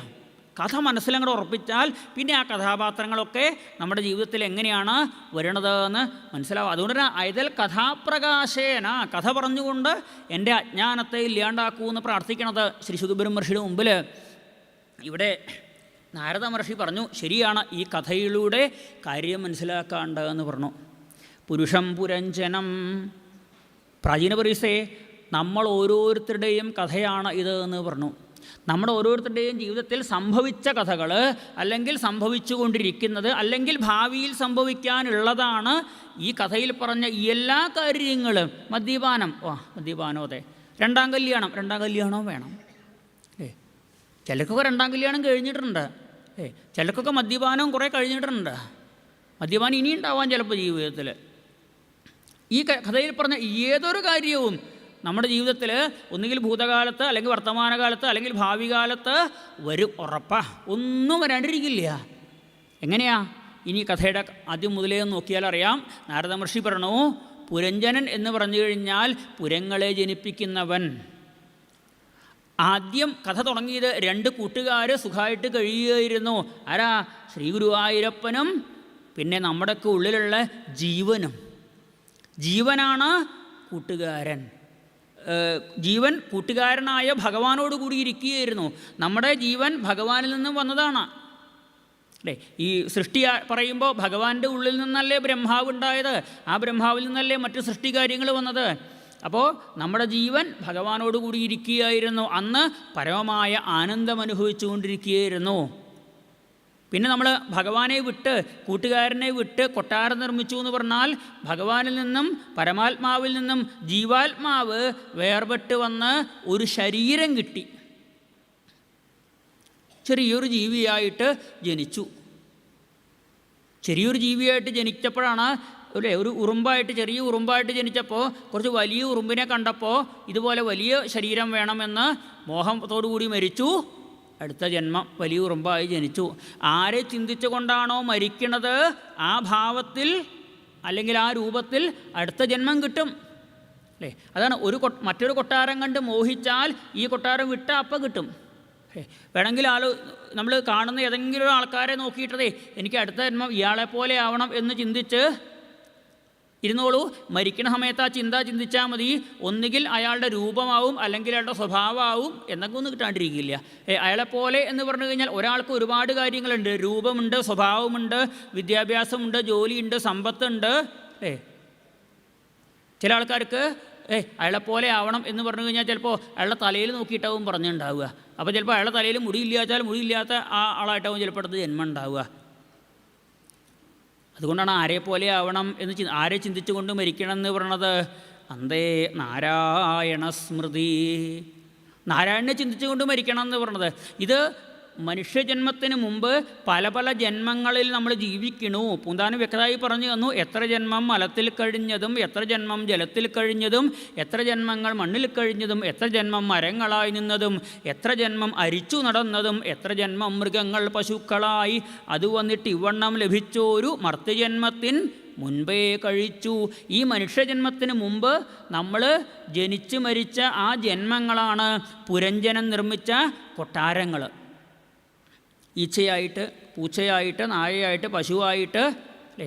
ഉയർന്ന കാലുള്ള ജീവികളാണ് തൂണുണ്ടാക്കിയിട്ട് അതിൻ്റെ മുകളിൽ കൊട്ടാരം ഉണ്ടാക്കി എന്ന് പറഞ്ഞത്. പൂച്ചയ്ക്കാവുമ്പോൾ ചെറിയ കാലുകളാണ്, നായയാകുമ്പോൾ കുറച്ചുകൂടി വലിയ കാലായി, പശു ആകുമ്പോൾ കുറച്ചുകൂടി വലിയ കാലായി, ഒട്ടകാവുമ്പോൾ കുറച്ചുകൂടി വലിയ കാലായി, ആനയാകുമ്പോൾ കാലിൻ്റെ ആകൃതി മാറി. പല പല ജന്മങ്ങൾ, പല പല തൂണുള്ള കൊട്ടാരങ്ങൾ. ഹിമാലയ അവിടെ ഒന്നും സമാധാനം കിട്ടിയില്ല എന്ന് പറഞ്ഞാൽ ഈശ്വരാരാധനയിലാണ് സമാധാനം. ഒരു പൂച്ചയ്ക്ക് ഈശ്വരാരാധന പറ്റുമോ? ഒരു പൂച്ച ഇതിലേ നടന്നു പോയാൽ ഇവിടെ ഭാഗവതമാണ് നടക്കണത്, കുറച്ച് നേരം ഇരുന്ന് കേൾക്കാം എന്ന് വിചാരിച്ച് അവിടെ കേട്ടിരിക്കുകയോ? അതിന് തിന്നാൻ വല്ലതുകൊണ്ടോന്നേ അത് നോക്കുള്ളൂ. ഒരു പശുവായാലും ഒരു ഉറുമ്പായാലും ഒരു ഈച്ച ഇതിലേ പാരി നടക്കുകയാണ്. ആ ഭാഗവതം കേൾക്കാൻ വേണ്ടി ഇതിലേ പാരി നടക്കുകയല്ല. വല്ല ശർക്കരയോ പഞ്ചസാരയോ മധുരമുള്ള എന്തെങ്കിലും കൊണ്ടുവച്ചിട്ടുണ്ടെങ്കിൽ ആ മധുരം നുണയാനാണത് വരണത്. അവിടെ ഈശ്വരചിന്തയില്ല അവർക്ക്. മാലിന്യം കണ്ടാൽ അതിലും ആ ഈച്ച പോയിരിക്കും. അതുകൊണ്ട് ആ ജന്മങ്ങളിലൊന്നും സമാധാനം കിട്ടിയില്ല. അതുകൊണ്ട് ആ കൊട്ടാരത്തിലൊന്നും സമാധാനം കിട്ടിയില്ല എന്ന് പറഞ്ഞു. ഹിമാലയത്തിൻ്റെ തെക്ക് ഭാഗത്ത് 2 തൂണുള്ള കൊട്ടാരം കണ്ടു. ഹിമാലയത്തിൻ്റെ തെക്ക് ഭാരതത്തിൽ മനുഷ്യനായിട്ട് ജന്മം കിട്ടലാണ് 2 തൂണുള്ള കൊട്ടാരം. 2 തൂണിൻ്റെ മുകളിൽ നിൽക്കുന്നത് മനുഷ്യ ശരീരം അല്ലേ? ശ്രദ്ധിച്ചാൽ വീഴില്ല അല്ലേ? വീഴുമെന്നുള്ള പേടിയുണ്ടാവും. ശ്രദ്ധിച്ച് നടന്നില്ലെങ്കിൽ വീഴും, എവിടെയെങ്കിലും തട്ടിത്തടഞ്ഞ് വീഴും. ശ്രദ്ധിച്ചോളൂ നടക്കുമ്പോൾ. ആരെ ശ്രദ്ധിച്ചോളൂ എന്നാണ്. മുമ്പിൽ വല്ല കല്ലുണ്ടോ മുള്ളുണ്ടോ പടിയുണ്ടോ എന്ന് ശ്രദ്ധിക്കാനല്ല പറഞ്ഞത്. ഭഗവാനെ ശ്രദ്ധിച്ചും കൊണ്ട് നടന്നോളൂ, എന്നാ വീഴില്ല. നാമം ജപിച്ചുകൊണ്ട് നടന്നോളൂ, വീഴില്ല. ഭഗവാനെ ശ്രദ്ധിക്കാനാ പറഞ്ഞത് കേട്ടോ. അല്ല, ഞാൻ നല്ലോണം നോക്കട്ടെ, താഴേക്ക് നോക്കിയിട്ട് പടി ഉണ്ടോ, ചെരുപ്പ് ഇട്ട നേരെയല്ലേ, അത് ശ്രദ്ധിച്ചുകൊണ്ട് കാര്യമില്ല. ഭഗവാനെ ശ്രദ്ധിച്ചില്ലെങ്കിൽ ശരീരം വീഴുക മാത്രമല്ല, നമ്മുടെ കർമ്മങ്ങൾ പലതും വീഴ്ചയിലാവും ഉണ്ടാവുക. ഈശ്വരനെ ശ്രദ്ധിച്ച് നടന്നാൽ മതി, വീഴില്ല. 2 തൂണുള്ള കൊട്ടാരം എന്ന് പറഞ്ഞാൽ മനുഷ്യജന്മം കിട്ടി. ഈ മനുഷ്യജന്മത്തിൽ കിട്ടിയതായ ഭാര്യയാണ് വിശേഷബുദ്ധി, നല്ലതും ചീത്തതും തിരിച്ചറിയാനുള്ള ഭാവം. ഇപ്പോൾ സപ്താഹവേദിയിൽ വന്നിട്ട് പോണ സമയത്ത് ഭഗവാനെ നമസ്കരിച്ച് പോകണം എന്ന് നല്ല ബുദ്ധിയല്ലേ? ശ്രീകോവിലിൻ്റെ മുമ്പിൽ ചെന്നാലും തൊഴാണ്ട കയ്യും കെട്ടി നിൽക്കുക എന്ന് പറഞ്ഞാൽ എന്ത് ബുദ്ധിയാച്ചാൽ ആലോചിച്ചോളുക. അമ്പലത്തിന് മുമ്പിൽ വന്നാൽ ശ്രീകോവിലിൻ്റെ മുമ്പിൽ നമ്മൾ ബസ്സിൽ പോണ സമയത്ത് ഒരു അമ്പലത്തിൻ്റെ ബോർഡ് കണ്ടാലെങ്കിലും മതി അല്ലേ? നമുക്ക് അമ്പലത്തിൻ്റെ ശ്രീകോവിൽ കാണണമെന്നൊന്നുമില്ല, ഒരു ബോർഡ് കണ്ടാൽ ഈശ്വര അവിടെ ഒരു അമ്പലം ഉണ്ട് കേട്ടോ എന്ന് പറഞ്ഞ് നമ്മൾ തൊഴും. എന്താ? ആ വിശേഷ ബുദ്ധിയാണ് അല്ലേ? അപ്പോൾ ശ്രീകോവിലിൻ്റെ മുമ്പിൽ നിന്നിട്ടും തൊഴാത്ത ആൾക്കാരെ എന്താ വെച്ചാൽ വിളിച്ചോളൂ, കുഴപ്പമില്ല. വിശേഷബുദ്ധി മനുഷ്യന് മാത്രമേ ഉള്ളൂ. ഒരു പൂച്ചവിടെ ഒന്ന് മടങ്ങിപ്പോകുമ്പോൾ നമസ്കരിച്ചിട്ടല്ല പോവുക അല്ലേ? ആന വന്നു പോകുമ്പോൾ നമസ്കരിച്ചിട്ടല്ല, പാപ്പാൻ വടികൊണ്ട് ശീലിപ്പിച്ചതാണ് അല്ലേ? ആന മൃഗമാണ് എന്ന് പറഞ്ഞിട്ട് ശ്രീകോവിലിൻ്റെ മുമ്പിൽ നമസ്കരിക്കണത് ആനയെ ശീലിപ്പിച്ചിട്ടാണ്, വടികൊണ്ട് അടിച്ചടിച്ച് ശീലിപ്പിച്ചിട്ടാണ്. ഒരു കാട്ടാനതയെ പോവുകയാണെങ്കിൽ നടക്കുന്നുണ്ടോ? മൃഗങ്ങളിൽ ആ വിശേഷബുദ്ധിയില്ല. വിശേഷബുദ്ധി മനുഷ്യനേ ഉള്ളൂ. മനുഷ്യജന്മം. പിന്നെ ഈ മനുഷ്യജന്മത്തിൻ്റെ കൊട്ടാരത്തിൻ്റെ വിശേഷതകൾ നോക്കിയാൽ അറിയില്ലേ അല്ലേ? വാതിലുകൾ തെക്കോട്ടും വടക്കോട്ടുള്ള വാതിലുകളാണ് പാട്ട് കേൾക്കാനുള്ള രണ്ട് ആ ചെവികൾ. മുന്നോട്ടുള്ള വാതിലുകളാണ് ആ വായും മൂക്കും. ചില്ലിട്ട വാതിലുകളാണ് കണ്ണുകൾ അല്ലേ? ഉപയോഗമില്ലാത്ത പടച്ച് വെക്കാറില്ലേ? എന്തെങ്കിലും കാണണം എന്നുള്ളപ്പോഴല്ലേ തുറക്കാറുള്ളൂ അല്ലേ? ഒന്നും കാണണ്ടെന്നുണ്ടെങ്കിൽ തുറന്നു വെക്കുക, അത് മരിച്ചിട്ടാവും അല്ലേ? കണ്ണ് തുറന്ന സമയത്ത് ആ ജീവൻ പോകണമെന്ന് വെച്ചാൽ പിന്നെ അടയ്ക്കാൻ പറ്റില്ല, ആരെങ്കിലും വന്ന് അടയ്ക്കണം അല്ലേ? അടച്ച് വെക്കാറുണ്ട് അവർ. ചിലർ കാണാം മരിക്കുമ്പോൾ കണ്ണ് തുറന്നു കൊണ്ടാവും. എന്നാൽ അങ്ങനെ ഇരുന്നോട്ട് വെച്ചാൽ പോരെ? അതുപോലെ ഉപയോഗമില്ലെങ്കിൽ അടച്ചു വെക്കണം എന്നാ അല്ലേ? മരിച്ചു കഴിഞ്ഞാൽ പിന്നെ കണ്ണ് തുറന്നു വെച്ചിട്ടൊരു കാര്യമില്ല പറഞ്ഞത് അടപ്പിക്കാറുണ്ട് അല്ലേ? പിന്നെ വിസർജന ദ്വാരങ്ങളാണ് പടിഞ്ഞാട്ടുള്ള രണ്ട് വാതിലുകൾ എന്ന് പറയണോ.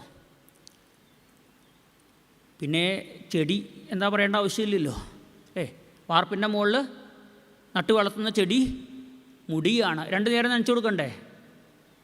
2 നേരം കുളിക്കണ്ടേ? ഒരു നേരമെങ്കിലും വേണ്ടേ? എപ്പോൾ കുളിക്കണം? 7 മണിക്ക് കുളിച്ചാൽ പോരാ. സൂര്യോദയത്തിന് മുമ്പ് കുളിക്കണം, സൂര്യാസ്തമയത്തിന് മുമ്പും കുളിക്കണം. ഇനി സൂര്യാസ്തമയത്തിന് മുമ്പ് കാലും മുഖവും കഴുകാനേ പറ്റിയുള്ളൂ വെച്ചാലും രാവിലത്തെ കുളി എന്തായാലും വേണം. 4 ദിവസം കുളിക്കാണ്ടിരുന്നാൽ മുടിക്ക് ഭംഗി കിട്ടുമോ? ഇല്ല, ഇടയ്ക്ക് വളട്ട് കൊടുക്കണ്ടേ? പല ഷാമ്പുകളോ എന്തൊക്കെ പലതൊക്കെ തേച്ചിട്ട് കൊടുക്കേണ്ട ഇടയ്ക്ക് മുടി നേരെയാവണമെന്നുണ്ടെങ്കിൽ. ഭംഗി ഉണ്ടാവണമെങ്കിൽ ഒരുപോലെ വെട്ടി വയ്ക്കണം അല്ലേ? ഇല്ലെങ്കിലും വളർന്നോളും, കുഴപ്പമൊന്നുമില്ല. വെട്ടിക്കൊടുത്താൽ നല്ല ഭംഗി ഉണ്ടാവും.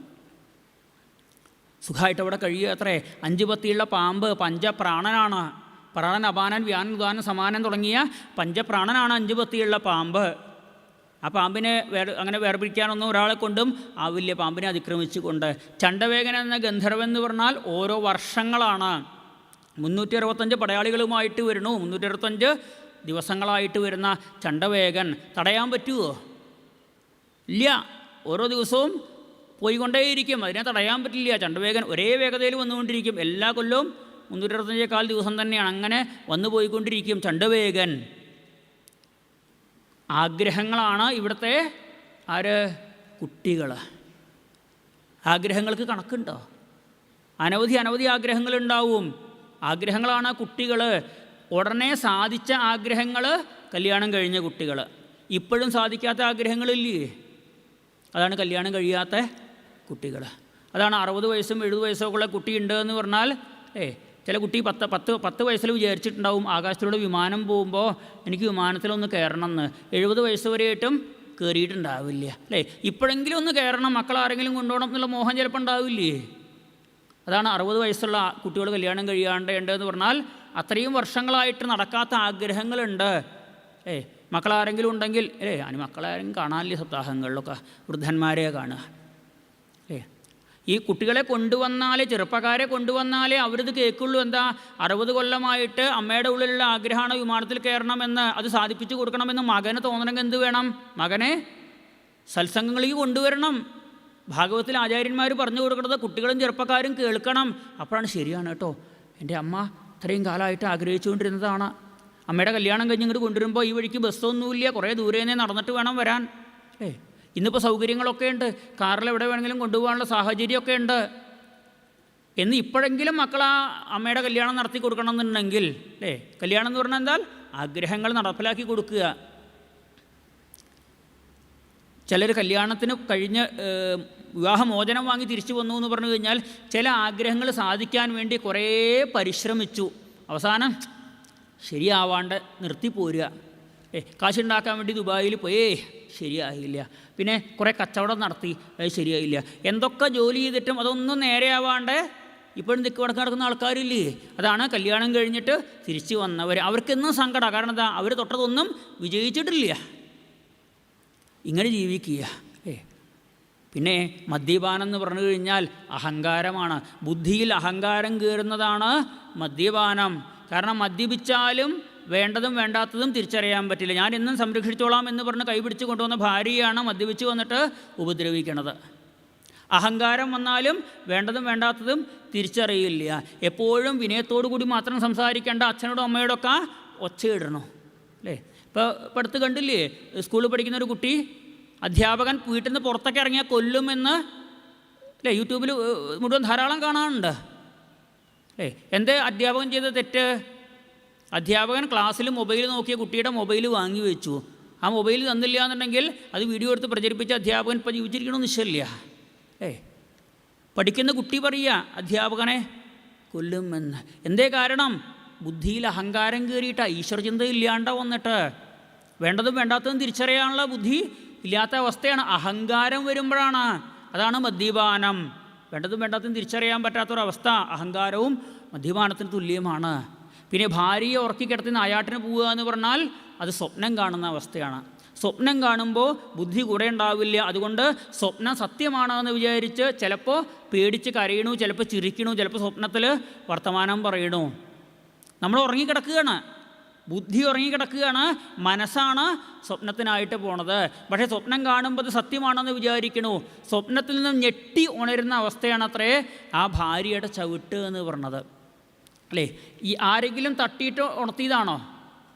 സ്വപ്നം കണ്ടുകൊണ്ടിരിക്കുമ്പോൾ അടുത്ത് കിടക്കുന്ന ഭാര്യ ഭർത്താവ് സ്വപ്നം കണ്ടത് മതി എണീക്കൂ എന്ന് പറഞ്ഞ് തട്ടി ഉണർത്തിയതാണോ? അല്ല, ഉള്ളിൽ നിന്നും ബുദ്ധി പെട്ടെന്ന് അങ്ങോട്ട് ഉണർത്തിയതാണ് നമ്മളെ. ആ ബുദ്ധിയുടെ ചവിട്ട് അല്ലേ. പെട്ടെന്ന് അങ്ങോട്ട് ഞെട്ടി ഉണരുമ്പോൾ ആകെ വേർതിരിക്കുന്നുണ്ട്. എന്തേ? കുറച്ച് നേരം സമയമെടുക്കും സ്വപ്നമായിരുന്നു എന്നും ഈ കണ്ടതൊന്നും സത്യമല്ല എന്നും ഉറപ്പിക്കണമെങ്കിൽ ലേശം സമയമെടുക്കും. ആ സമയമാണ് ഭാര്യയുടെ ചവിട്ടായിട്ടൊക്കെ പുരഞ്ചിനിയുടെ ചവിട്ടായിട്ടൊക്കെ പറഞ്ഞത്. വിശേഷ ബുദ്ധി ഉണർന്നു വരാനുള്ള സമയം.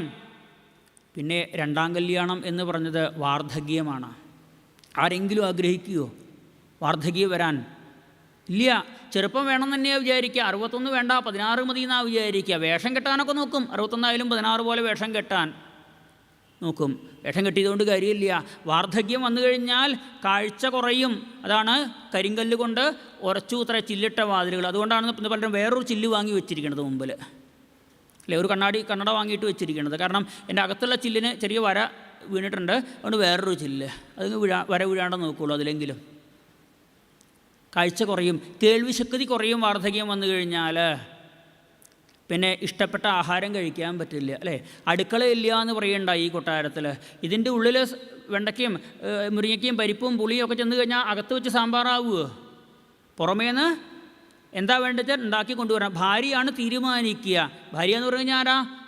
ബുദ്ധിയാണ് തീരുമാനിക്കുക നാളെ എന്ത് കൂട്ടാണ്ടാക്കണമെന്ന് അല്ലേ. അതിനനുസരിച്ച് ഭർത്താവിനോട് പറഞ്ഞ് പച്ചക്കറികൾ വാങ്ങിക്കൊണ്ടുവരും. ഇല്ലെങ്കിൽ അവിടെയുള്ള പച്ചക്കറികൾ കൊണ്ട് ഒരു കൂട്ടാണ്ടാക്കും ബുദ്ധിക്കനുസരിച്ച്.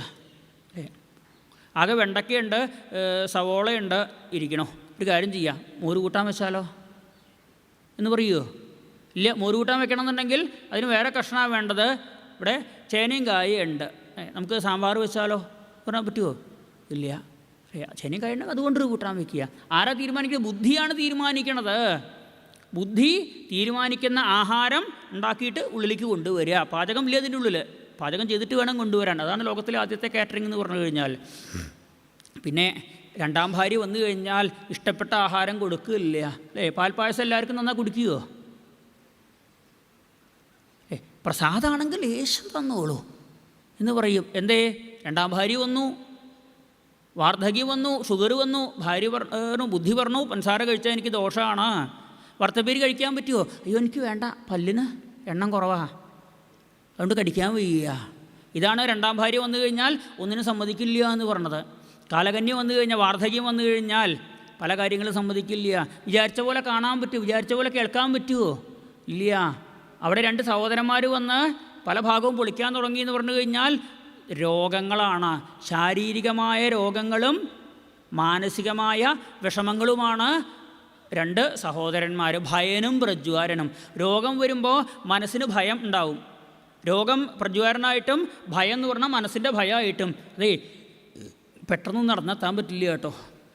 മുമ്പൊക്കെ ആണെങ്കിൽ ഇവിടുന്ന് ഊട്ടുപുരയ്ക്ക് 1 മിനിറ്റ് കൊണ്ട് എത്തിയിരുന്നു. 70 വയസ്സിലത് പറ്റുമോ? ഇല്ല. പതുക്കെ ഇരുന്ന് കഴിഞ്ഞാൽ എണീറ്റ് കഴിഞ്ഞ് കേട്ടോ കുറേ നേരമായി ഇരുന്നിട്ടേ ഒരു ഒന്ന് നടുക്കൊന്ന് നിവർത്തട്ടെ, എന്നിട്ട് പതുക്കെ എത്താൻ പറ്റുള്ളൂ. ആരാ കാരണം? 2ാം ഭാര്യയായിട്ടുള്ള വാർദ്ധക്യം. കാലകന്യ സമ്മതിക്കണില്ല. വാർദ്ധക്യം, ആഗ്രഹങ്ങൾ പലതും അപ്പോഴും ബാക്കിയുണ്ട്. വാർദ്ധക്യം വന്നാലും മോഹം എന്താ? വൃദ്ധസ്ഥാവൽ ചിന്താസക്തത. ചെറുപ്പകാലത്തെ പണ്ട് എങ്ങനെ നടന്നിരുന്നതാ, ഞാൻ സുഖമായിട്ട് കഴിഞ്ഞിരുന്നയാളാണ് എന്ന ചിന്തയുണ്ടാവും. പിന്നെ ഒരു ദിവസം ചണ്ടവേഗൻ വന്ന് പിടിച്ച് പുറത്താക്കുമെന്ന് പറഞ്ഞാൽ ഒരു ദിവസം മരണം സംഭവിക്കും, കൊട്ടാരത്തെ തീ വെച്ച് നശിപ്പിക്കും അല്ലേ? അപ്പോഴും മോഹങ്ങൾ ബാക്കിയുണ്ടാവും അല്ലേ? കല്യാണം കഴിയാത്ത കുട്ടികളില്ലേ എപ്പോഴും ഉള്ളിൽ? നടക്കാത്ത ആഗ്രഹങ്ങൾ എപ്പോഴും ബാക്കിയുണ്ട് ഉള്ളിൽ പലതും. ആ ആഗ്രഹങ്ങൾക്ക് വേണ്ടി വീണ്ടും ജനിക്കും. ചെറുപ്പകാലം ചിന്തിച്ച് ജീവിക്കുമ്പോൾ ചെറുപ്പത്തിൽ വീണ്ടും കുട്ടിയായിട്ട് ജനിക്കും. വിദർഭരാജാവിൻ്റെ മകളായി വൈദർഭിയായിട്ട് ജനിച്ചു. അവിടെ മുതലാണ് രുക്മിണി സ്വയംവരവുമായിട്ട് ബന്ധപ്പെടുത്തുക. വൈദർഭി എന്ന പേര് രുക്മിണിക്കുണ്ട്. രുക്മിണി എങ്ങനെ ഭഗവാനിലേക്ക് എത്തി? ശ്രുത്വാ ഗുണാൻ. ഒറ്റ വാക്കേ വേണ്ടു, ഭഗവാന്റെ ഗുണങ്ങളെ കേട്ടു. ചെറുപ്പം മുതലേ രുക്മിണി കല്യാണം കഴിഞ്ഞ് 60 വയസ്സ് കഴിഞ്ഞിട്ടാണോ ഭഗവാന്റെ കഥകൾ കേട്ടത്? അല്ല, കുട്ടിയായിരിക്കുമ്പോൾ തന്നെ ഇതുപോലെ വൈദർഭിയായാൽ, രുക്മിണിയെപ്പോലെ കുട്ടിക്കാലത്ത് തന്നെ ഭഗവത് കഥകൾ കേട്ടാൽ, ഏത് ജന്മത്തിൽ കുട്ടിക്കാലത്ത് ഭഗവത് കഥകൾ കേൾക്കണു ആ ജന്മത്തിൽ എന്ത് കിട്ടും? മലയധ്വജന് വിവാഹം കഴിക്കാൻ കിട്ടുമെന്ന് പറഞ്ഞു കഴിഞ്ഞാൽ സത്സംഗം കിട്ടും. സത്സംഗം ഉണ്ടെന്ന് കേട്ടാൽ വേഗം പോയി അവിടെ താമസിക്കാനായിട്ട് സാധിക്കും. ചെറുപ്പത്തിലേ ഭഗവത് കഥകൾ കേൾക്കുന്നത് ഏത് ജന്മത്തിലാണോ ആ ജന്മത്തിൽ സത്സംഗങ്ങൾ, ധാരാളം സത്സംഗങ്ങളിൽ ചെന്ന് ഭഗവത് കഥകൾ കേൾക്കുമ്പോൾ 7 കുട്ടികളുണ്ടാവണു. സത്സംഗത്തിൽ വന്നു കഴിഞ്ഞാൽ ശ്രവണം, കീർത്തനം, സ്മരണം, പാദസേവനം, അർച്ചനം, വന്ദനം, ദാസ്യം. 7 ആൺകുട്ടികളുണ്ടാവണു. ശ്രവണം, ഭഗവാനെക്കുറിച്ച് കേൾക്കാൻ സാധിക്കണു. കീർത്തനം, മറ്റുള്ളവരോട് പറയാൻ സാധിക്കണു. സ്മരണം, ഈ കേട്ട കഥകളെക്കുറിച്ച് രാത്രി കിടന്നുറങ്ങുമ്പോൾ കഥകളെക്കുറിച്ച് ചിന്തിക്കാൻ പറ്റണു. അർച്ചനം, വന്ന് ഭഗവാന് അർച്ചനയായിട്ട് അരിയായിട്ടോ മറ്റേ എണ്ണയായിട്ടോ അല്ലെങ്കിൽ എന്തെങ്കിലും സമ്പത്തായിട്ടോ എന്താ വെച്ചാൽ ഭഗവാന്റെ മുമ്പിൽ അർച്ചന ചെയ്യാൻ പറ്റണു. സത്സംഗത്തിൽ വന്നാലല്ലേ ഈ അർച്ചന എന്നുള്ള ഭാവം ചെയ്യാൻ പറ്റുള്ളൂ, സമർപ്പണം ചെയ്യാൻ പറ്റുള്ളൂ. എന്താ വേണ്ടത് വെച്ചാൽ അവിടേക്ക് എന്താണോ ആവശ്യം, നമ്മളെക്കൊണ്ട് എന്താണോ പറ്റുക അത് വഴിപാടായിട്ട് സമർപ്പിക്കുന്ന അർച്ചന. വന്ദനം, ആരെ കണ്ടാലും നമസ്തേ എന്ന് പറയാനല്ലേ. ഇവിടെ വന്നു കഴിഞ്ഞാൽ എത്ര സജ്ജനങ്ങളെ വന്ദിക്കാനായിട്ട് സാധിക്കണു. ദാസ്യം, എന്ത് മനസ്സിലാക്കണോ? ഞാനെന്നുള്ള വ്യക്തിയില്ല, ഞാൻ ഭഗവാന്റെ ദാസനാണ് എന്ന ഭാവം വരണു. ഈ 7 കുട്ടികളുണ്ടാവണു, ഒരു പെൺകുട്ടി ഉണ്ടാവണു അത്രേ. ഈ ശ്രവണകീർത്തനാദികൾ ചെയ്യ വഴി ഭക്തി മനസ്സിൽ ഉറയ്ക്കണു. ഭക്തി എന്ന പെൺകുട്ടി ഉണ്ടാവണു. ഇപ്പം ഉണ്ടായിട്ടുണ്ടോ ഭക്തി എന്ന പെൺകുട്ടി? ശ്രവണകീർത്തനാദികൾ ചെയ്യുക, ഭക്തി എന്ന പെൺകുട്ടി ഉണ്ടാവും. അഗസ്ത്യ മഹർഷി വിവാഹം കഴിച്ചു എന്ന് പറഞ്ഞാൽ, അഗസ്ത്യൻ എന്ന് പറഞ്ഞു കഴിഞ്ഞാൽ മനസ്സിനെയാണ് പറയണത്. മനസ്സിൽ ഭക്തി ഉറയ്ക്കണം. എന്ന് മനസ്സിൽ ഭക്തി ഉറയ്ക്കണു ആ ജന്മത്തിൽ ഈ ശരീരം വിടുമ്പോൾ ഭഗവാൻ നേരെ അങ്ങോട്ട് വരൂ നമുക്ക് വൈകുണ്ഠത്തിലേക്ക് പോവാം എന്ന് പറഞ്ഞ് നമ്മുടെ കൂട്ടുകാരനായ ആ ഭഗവാൻ നേരിട്ട് വന്ന് നമ്മളെ കൂട്ടിക്കൊണ്ടുപോവും. ഒരു ജീവൻ ഭഗവാനിൽ നിന്നും വന്ന് പല ജന്മങ്ങളിൽ ജനിച്ച് മരിച്ച് ജനിച്ച് ജീവിച്ച് മരിച്ച് എന്നാണോ സത്സംഗത്തിൽ പങ്കെടുത്ത് ഭഗവാനെ വന്ദിച്ച് ഭക്തി സമ്പാദിക്കണത് ആ ജന്മത്തിൽ മോക്ഷത്തിലേക്ക് എത്തും. ഇനിയൊരു ജന്മമില്ല, ആ പുനർഭവം, വീണ്ടും വരവില്ല, പവർഗങ്ങളില്ല, അപവർഗമായിട്ട് മാറും. പവർഗങ്ങൾ അല്ലേ, പ ഭ ബ ഭ മ, ആ പവർഗത്തിലെ 5 അക്ഷരങ്ങൾ. പാപചിന്തയില്ലാത്ത ഒരു ജന്മം. ഫലേച്ഛ, എനിക്ക് ആ പണി ചെയ്ത് അത്ര കൂലി കിട്ടണം എന്ന ചിന്തയില്ലാത്ത, ഫലേച്ഛയില്ലാത്തത്. ബലം, എൻ്റെ ബലം കൊണ്ടാണ് നടക്കുന്നത് എന്ന ചിന്തയില്ലാണ്ട്. ഭയം, ഒന്നിനെയും പേടിയില്ലാണ്ട്. മരണചിന്ത, ഇത് 5ഉം ഇല്ലാത്ത ഒരവസ്ഥ ഏത് ജന്മത്തിലുണ്ടാവണു ആ ജന്മത്തിൽ മോക്ഷം കിട്ടും എന്ന് പുരഞ്ജനോപാഖ്യാന കഥയുടെ സാരം പറഞ്ഞതോടുകൂടി നീ എണീക്കാട്ടോ, സമയമായി. നമുക്കും ഇവിടെ സമയമായി. ഞാൻ എണീക്കാൻ പോവുകയാണെന്നുള്ള മാത്രമല്ല, കഥ കേട്ടുകൊണ്ടിരുന്ന പ്രാചീന പരിസ്ഥിതി എണീറ്റു. ഇനി എനിക്ക് രാജ്യഭരണവും വേണ്ട, ഒരു ചുമതലയും വേണ്ട. മന്ത്രിമാരോട് പറഞ്ഞു, മക്കൾ തപസ് ചെയ്യാൻ പോയില്ലേ, വന്നാൽ ചുമതല ഏൽപ്പിച്ചോളൂ കേട്ടോ എന്ന് പറഞ്ഞ് നാരദ മഹർഷിയുടെ പിന്നാലെ നാമം ജപിച്ചുകൊണ്ട് പോയി എന്ന് പറയുക. ഏത് ജന്മത്തിൽ നമുക്ക് എല്ലാം വിട്ട് നാമം ജപിക്കാൻ പറ്റണോ? എല്ലാ കർമ്മങ്ങളും ചെയ്തോളൂ.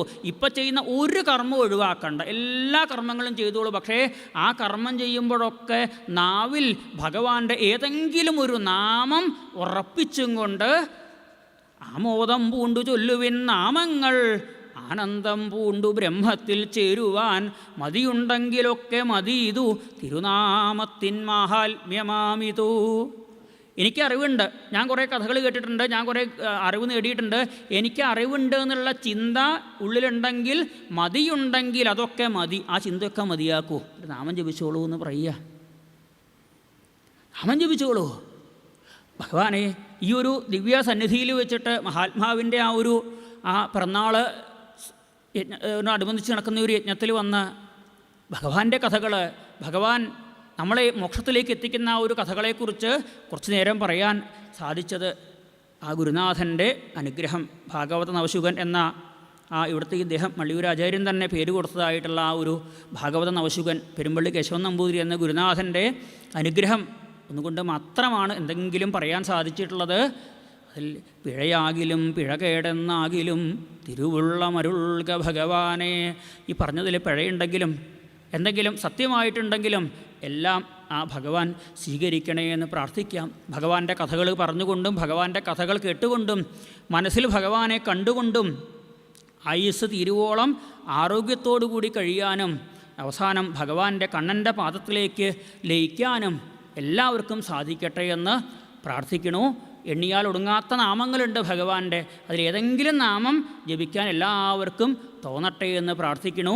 പീലിമാലകൾ ചാർത്തി കോലുമായി കാലിമേക്കും ബാലഗോപാലൻ തൻ്റെ ലീലകൾ പാടിക്കൊണ്ടും മാനസനയനത്താൽ കണ്ണനെ കണ്ടുകൊണ്ടും ദീനവത്സലൻ തൻ്റെ സൽക്കഥ കേട്ടുകൊണ്ടും ആയുസ്സു തിരുവോളം ആരോഗ്യത്തോടെ വാണും കയാമ്പൂവർണ്ണൻ തൻ്റെ പാദത്തിൽ ലയിക്കണം. ഗോവിന്ദ ഹരി ഹരി ഗോവിന്ദ ഹരി ഹരി ഗോവിന്ദ ഹരി ഹരി ഗോപാലകൃഷ്ണ ഹരി. എണ്ണിയാലൊടുങ്ങാത്ത നാമത്തിലേതെങ്കിലും എണ്ണാതെ ജപിക്കുവാൻ തോന്നേണം ഭഗവാനെ. എല്ലാവർക്കും നാമം ജപിക്കാൻ തോന്നണേ എന്നുള്ള ആ ഒരു പ്രാർത്ഥനയോടുകൂടി സമർപ്പിക്കണു. നാരായണ നാരായണ നാരായണ നാരായണ.